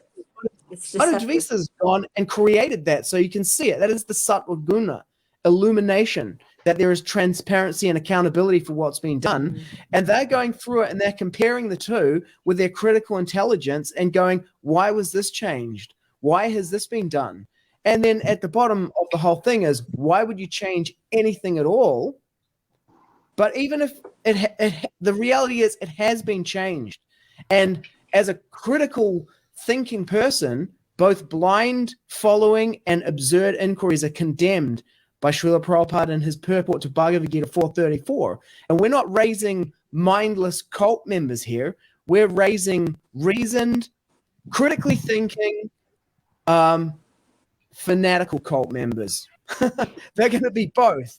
They're not just going to be blind following. They're going to reason their way into it. They're going to be able to defend it. They're going to come to their own conclusion, and then they're going to have unshakable faith in what they arrive at, not like some eternal Kanishta where it's like, don't look at the book changes because that's offensive. I find it offensive that you made those changes.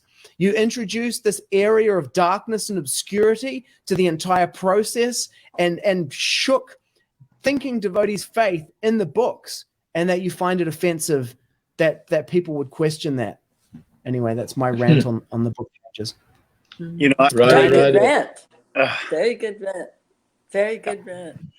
Can I say one thing? I know this has been super long, and tell me if there's going to be another meeting that I can join. When are these meetings? Yeah, we do a podcast every weekend. Okay. at 6 p.m. Eastern Standard Time. So we can have you back on for a longer form discussion, Prabhu. Okay. I definitely have some things to say and why I've been bewildered about these book changes. I'm in the same temple as Vaisheshika Prabhu, who was very encouraging me to take, well, not to take, but he was so happy when I took re-initiation from Bhakti Vaibhava Puri Maharaj. I was first Jaya Tirtha and then Bhavananda. And I met Srila Bhakti Vaibhava Puri Maharaj, and he very much encouraged me. He invited Bhakti Vaibhava Puri Maharaj to his house. So I've been a strong follower of Vaisheshika. He's helped me out a lot. And I got to tell you, there's some things about these book changes that I held on to for a long time, and but I won't say it now. I'll just say that I went to Govardhan in 2018, and I stayed with Vaisheshika and Keshava Bharati, and they read the Srimad Bhagavatam for 5 hours a day, every day for a month, and I was there. And boy, did they come up with, every day there was one or two changes that they were going to send to, I guess, Jayadvaita Maharaj, I don't know, because it's supposed to be college professor English or something. This was the idea, and I was going along with it, thinking, they must be right, and but now since the COVID came and Vaisheshika wasn't supporting the clot shot, it really destroyed my faith, after years of being very staunch follower of his. Anyway. Wow. Yeah. So we got, thank you for that, Prabhu. Govinda Dasi has her hand up, and so does Dana Devi. So let's go with Govinda Dasi. Thank you, Dayanidhi Prabhu. Thank you.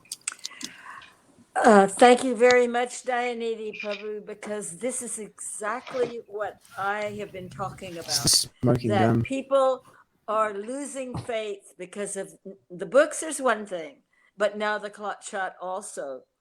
I can tell you, though, that one thing, Sitapati, you must know that many, many Prabhupada disciples did not even know that the books had been changed, because we all had our original books.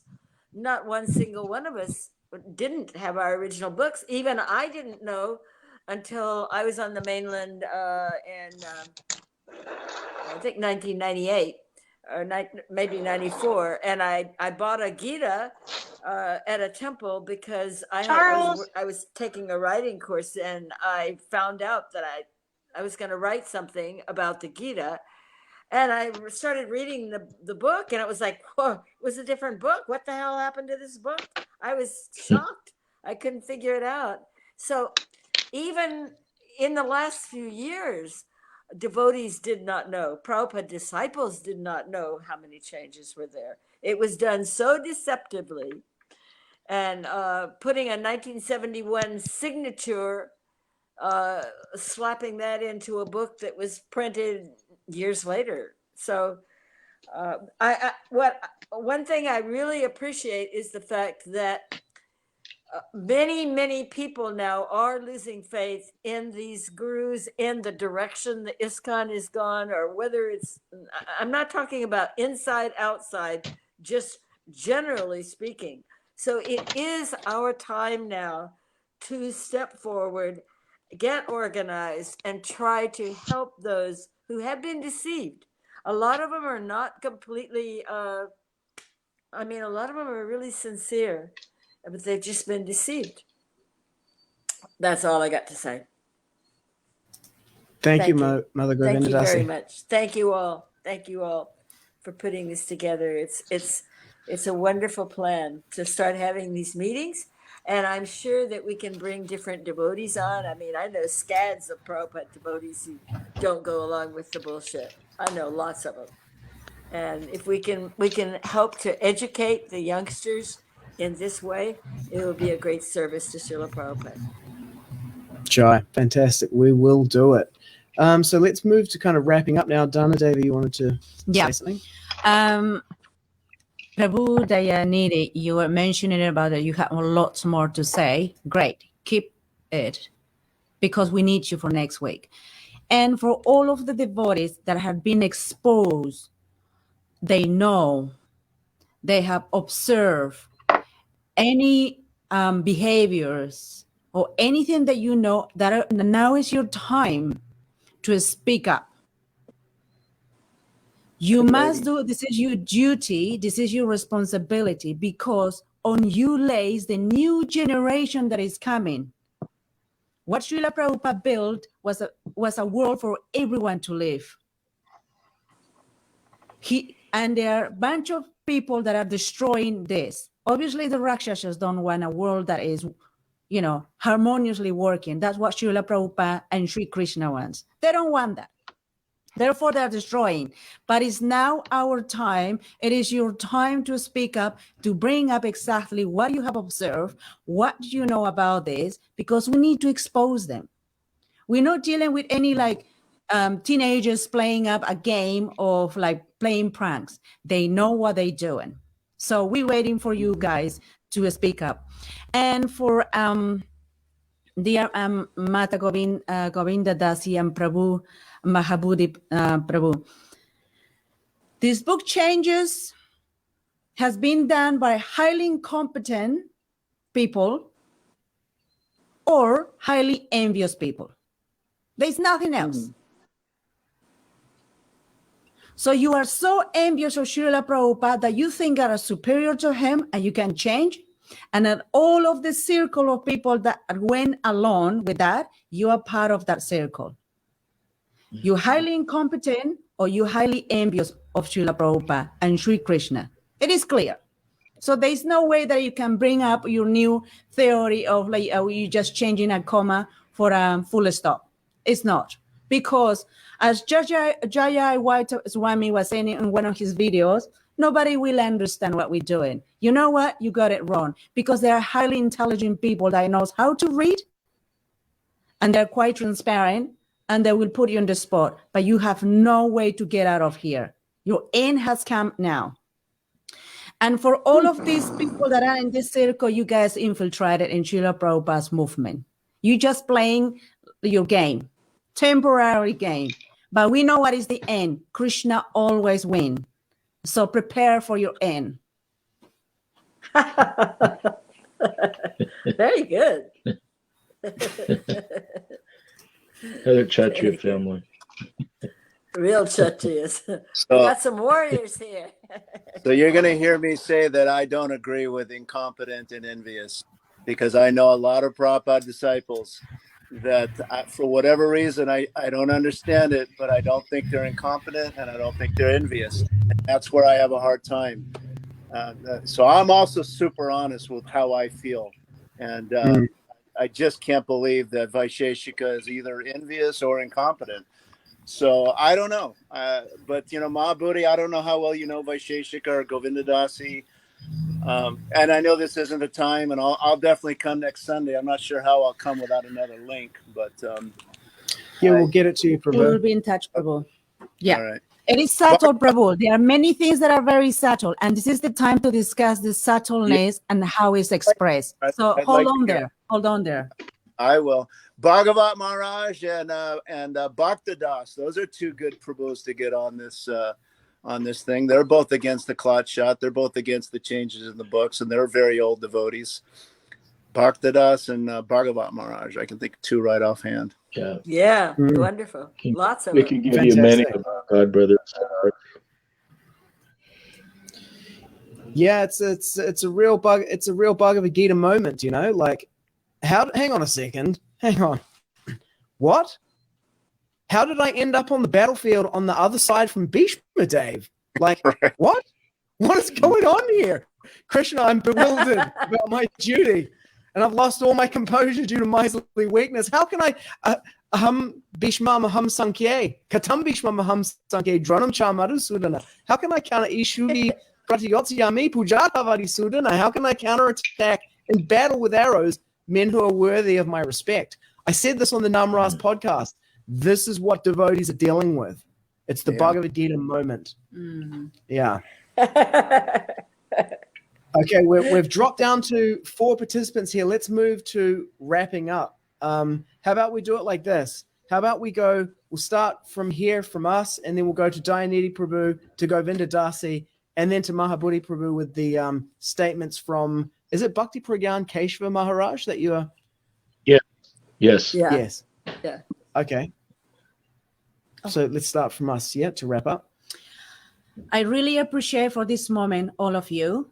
This is not just a mere coincidence that, you decided to link and click and you have to say a few words of what you think or what you believe.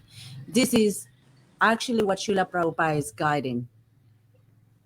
This is what Shri Krishna wants. So you are playing in this Leela, and it's your part to play and count on Krishna. Victory is on your side. And Krishna himself said, Srila Prabhupada taught you many times, or taught us many times about it. Count with Krishna, because no one can get away with anything, because Krishna knows everything. Thank you to you. Thank you for being great warriors and putting things right. Thank you. Nice. Jai. As Vedanta Sutra says, Lokavat tu lila kaivalyam. This world is just the play of the supreme Brahman. As Shakespeare said, the world's a stage and all the men and women are actors upon it. And fortunately, we have a copy of the script. There's the script in the Srimad Bhagavatam, 2nd chapter of the 12th canto, Symptoms of Kali Yuga, described, as Mahabuddhi Prabhu was sharing. And then we also have from a assistant director, Srila Prabhupada, a foreshadowing of what happens in this part of the chapter. It's the collapse, it's the civilizational meltdown. The book changes are there. The shape-shifting demons are there and they're real. And we know that in this chapter here, we win. And we establish Daivi Varnashram Dharma and the Sri Krishna Sankirtanam on this planet for the next 10,000 years. And the law books of Srila Prabhupada, by which I mean the first edition, are the law books of the next 10,000 years. So we know how this ends. And all that there is for us to do is become the instruments of the Lord. And even the Asuras, they are also playing their part too. And the devotees who get bewildered and join them. And so it is a great privilege for me to be with you and to be accepted as some small part. As let me just share this. In 1998, I lost my faith and I found Srila Sridhar Maharaj's book, Sri Guru and His Grace. And I got connected with Swami Bhaktivedanta Tripurari and had faith in Srila Prabhupada's God brother through him. And one time, devotees, Srila Prabhupada's God brothers, they went to Srila Sridhar Maharaj and they said, Swami Maharaj, talking about our Srila Prabhupada, he has said that we are useless, asara, and we are simply ringing the bell in the temple. I think it might have been Achyutananda who leaked that conversation to them. I'm speculating on that point there, but we can ask him. But Srila Sridhar Maharaj, such a broad-minded Vaishnava, he said this. He said, Swami Maharaj, he is doing such great kirtan in the world. I think if he will accept us as the bell ringer in his band, that is very nice. So I think of myself as being a bell ringer in the band here, offering puja to your great personalities, and it's a great honor for me to have that role. Thank you. Hare Krishna.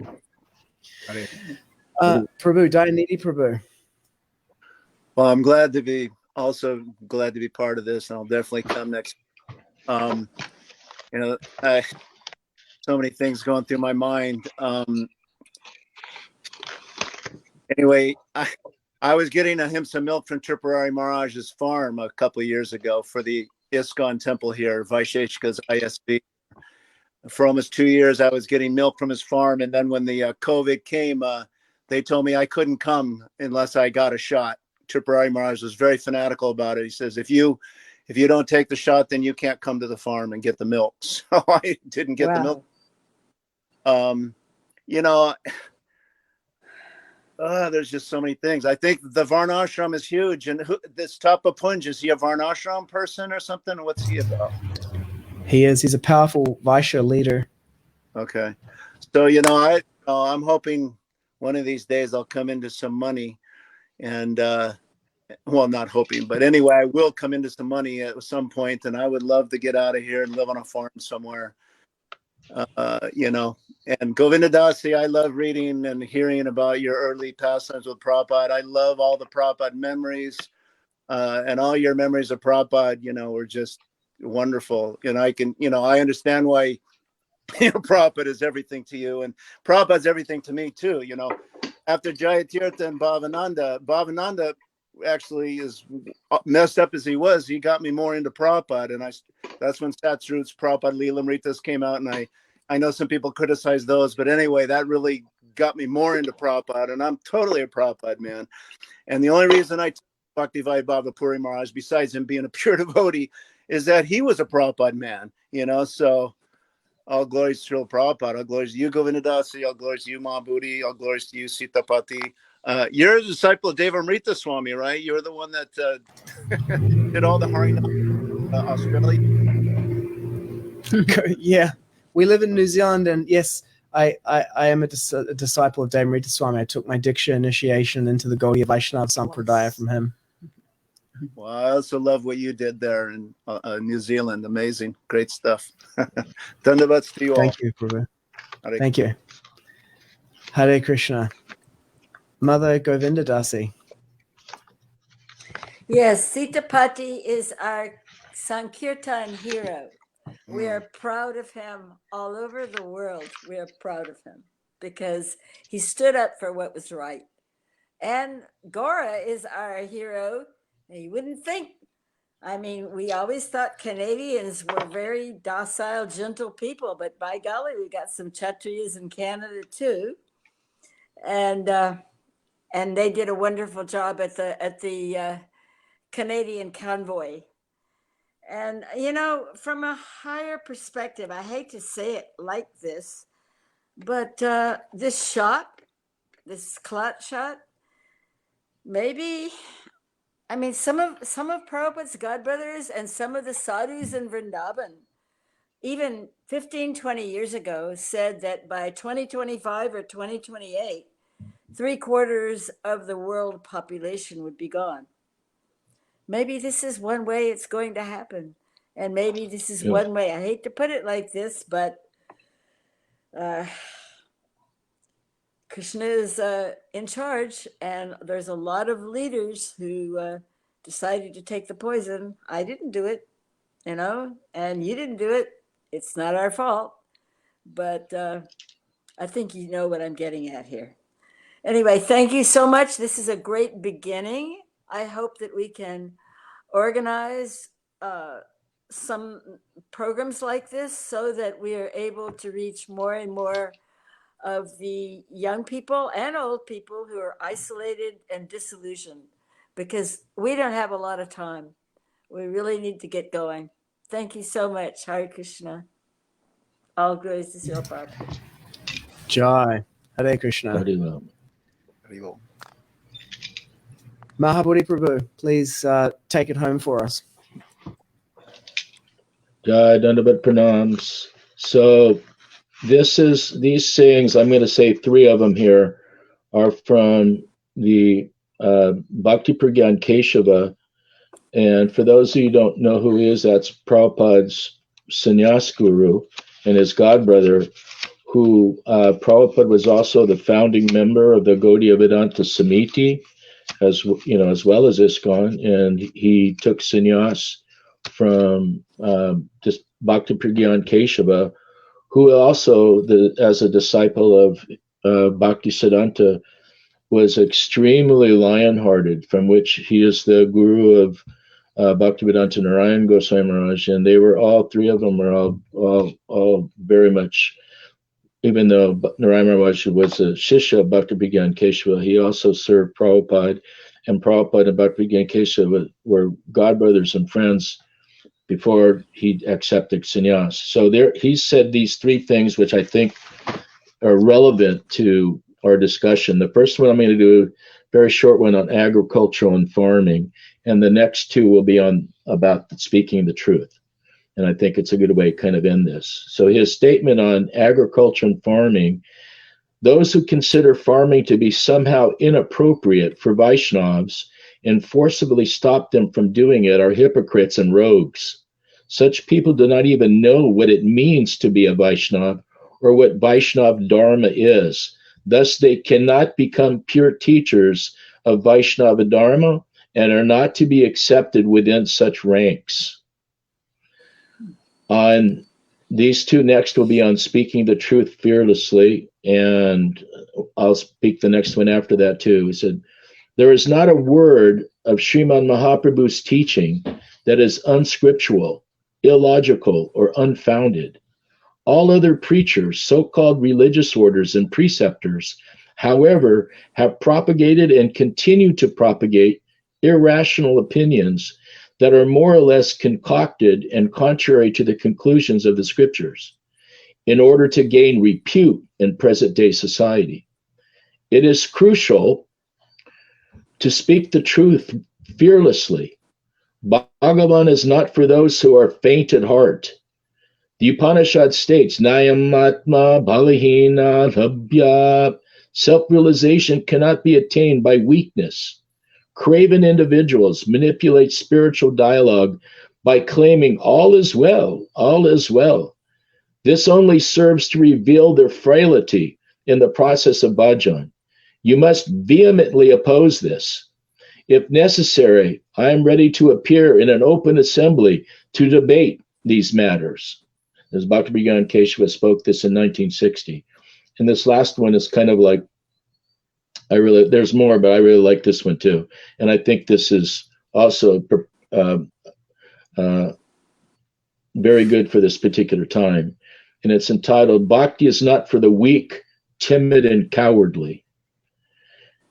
Rabhoju Varasundara, which means the earth is enjoyed by the valiant. It is crucial to remember these words. It is not right to imagine that the servants of Madhurya Ras lack valor. Madhurya Ras is the complete Ras, wherein dwell all 12 Rasas. Where necessary, they all manifest in the servants of Madhurya Ras. Inactivity is the emblem of sloth. To renounce what is actually favorable for the service of Sri Hari, considering it vice, is to blunder. To protect one paisa belonging to Sri Krishna's lotus feet, we may permit the destructions of hundreds of thousands. This is the teachings of exalted persons like Srila Prabhupada. Nayamatma balahina labhya. One cannot attain Paramatma if one is lacking in strength. Upon reflection on this statement from the Upanishads, it becomes clear that Bhagavad Bhajan is not for the weak or timid, nor for cowards. Thanks to the stupidity of phony sentimentalists, sahajas, the dharma of the Sri Gaudiya Vaishnavas, what Sri Mahaprabhu came to teach and preach is lapsing into oblivion. Unlike the sahajas, we do not display the slightest hint of weakness in preaching the message of Mahaprabhu. Weakness of heart, Hridaya Durlabhya, is the foremost obstacle in performing Hari Bhajan. Those thoroughly free of this flaw are most qualified to preach. They alone are worthy of making disciples the world over. Courage, symptomatically, is not passive. The function of consciousness is action. We have had the fortune to be born in the spiritual family of such valiant personalities as Srila Bhaktisiddhanta Prabhupada and Srila Bhaktivinoda Thakur. Moreover, we maintain claim to the lineage of Sri Madhvacharya, the veritable emblem of strength and courage. It is the weak, cowardly, impotent, and lazy who are following the efforts of those Babajis, Matajis, and caste Goswamis of today who are antagonistic to Bhagavad Bhakti. We will not replicate the devotional blunders of the Sahajas, the true purport of Trinadapi Sunachena, feeling oneself lower than a blade of grass, is Labe Late Maratara Sira Upare. Kick them in the head. These words are found in the writings of Sri Vrindavan Das Thakur. If you remember Srila Narottam Das Thakur's words, Kroda Bhakti Dveshe Dhyane, May my anger be channeled toward those inimical to the devotees. So these are very powerful words meant to enunciate courage in the heart of the Vaishnavas, to preach boldly and fearlessly. Actually, we are descendants, as was stated here. Also, this was prior to Prabhupada's coming to the West. Prabhupada also, in this same line, lion-hearted, if we claim ourselves to be descendants of in this lineage and descendants of Prabhupada, either as disciples or grand disciples or whatever, then we have to be able to stand and say the truth. However unpopular we may be, or how it may divide us from those who have, and who are not maintaining the truth. You may be banned, like I am banned from being able to speak. I can go any of the temple I want. They just don't want me to speak, not because I'm not speaking the truth, but because I am speaking the truth. So similarly, you should expect also in speaking the truth, not everyone is going to be very happy about what you have to say. But nevertheless, as we understood in even this this discussion of like mass transformation, that at least 30% of the people have to be able to speak out and say the truth. Otherwise, the overwhelming majority will just go along with whatever is being done, and therefore, not only they bury Prabhupada, but they'll bury the teachings of Sri Chaitanya Mahaprabhu as sahajas, as irrelevant personalities, and thus, the preaching of 500 years since the time of Sri Chaitanya Mahaprabhu would be, in jeopardy. But because there's unity also amongst truth sayers and real Gaudiya Vaishnavas, then they're willing to give their lives to such a principle as Prabhupada and our Guru Varga has given us. And Sri Chaitanya Mahaprabhu has given us that high platform of love, and that Gauravani, that Radhadasyam, that Prabhupada installed also in all of his disciples. We could see that love Prabhupada was given. So, we are obligated, regardless of our political and philosophical and our which diksha we've taken from where, to speak the truth for the benefit of not only those who have come before us, but those who come after us. And I apologize if I sound too, you can put in your own adjective there. But the bottom line is that we're not here to offend anyone, but we're here to stand very strongly on our Guru Varga and Srila Prabhupada's, missions that he committed himself to, that we are become a part of. And we deny and do not accept those who are actually trying, under the realm of authorities, trying to tear it down by speculation and hiding the truth, and actually causing harm to both philosophically and physically, to devotees. So I'm thankful. I probably won't be invited into another meeting after this, but I'm very appreciative of the opportunity of speaking out. I generally don't go to too many online or business, so I'm not like going to be, the most popular character, but I speak, and whomever knows me and knows that they're going to get what they're going to get. And at least from Mahabuddhi's perspective, I'm staying true to what Prabhupada told me, and to what my Shiksha Guru told me, and to what I've been able to understand within my heart. And my only hope is that those that are actually out there can actually, and hearing, can hear the truth, develop their critical thinking, at the same time develop their surrender to Srila Prabhupada or their Guru Maharajas, in, if they're following Krishna consciousness, whatever their Sangha is. And by surrender to Guru and Krishna and the Radharani, then I am sure from within their heart, Tesam satata yuktanam bhajatam pratipurvakam dadami buddhi yogam tam yena mambhayanti. They will be given the intelligence to be able to know what is the truth and go forward. Prabhupada told me, after he made me chant this prayer like a Bhagavatam prayer. And he finished, and everyone was saying, "Oh, Mahabuddhi gets the personal instruction." He walked a few feet forward, and then he turned back, and he said to me, "In this way, Krishna will always provide you the intelligence to know the truth." Hare Krishna, thank you very much for being able to, being able to have this, darshan of Govinda Dasi and Sitapati and Daini and Gora, that, there are devotees out there that are not afraid. They may not be advertised everywhere. They may not be seeking recognition, but they're also not fearful. So make no mistake that, there's life out there in the spiritual realm. It just may not be so cognizant to all the devotees. Hare Krishna, Panchakalpatubhyascha, Kripa Sindhu Bhyevacha, Patitanam Pavanebhyo, Vaishnavebhyo, Namo Namaha, Jai Jai Srila Prabhupada Ki Jai, Guru Varga Ki Jai, Lord Criminal. Hari Hari Bol. Thank you, Prabhu. Thank you. Prabhu. We will have you. We need more of you, Prabhu. Is this recorded or not? Yes, this is recorded. It will be on YouTube. I'll send a link Oh, out so you can share it. Oh, okay. Thank you. So we should expect getting and all of It soon.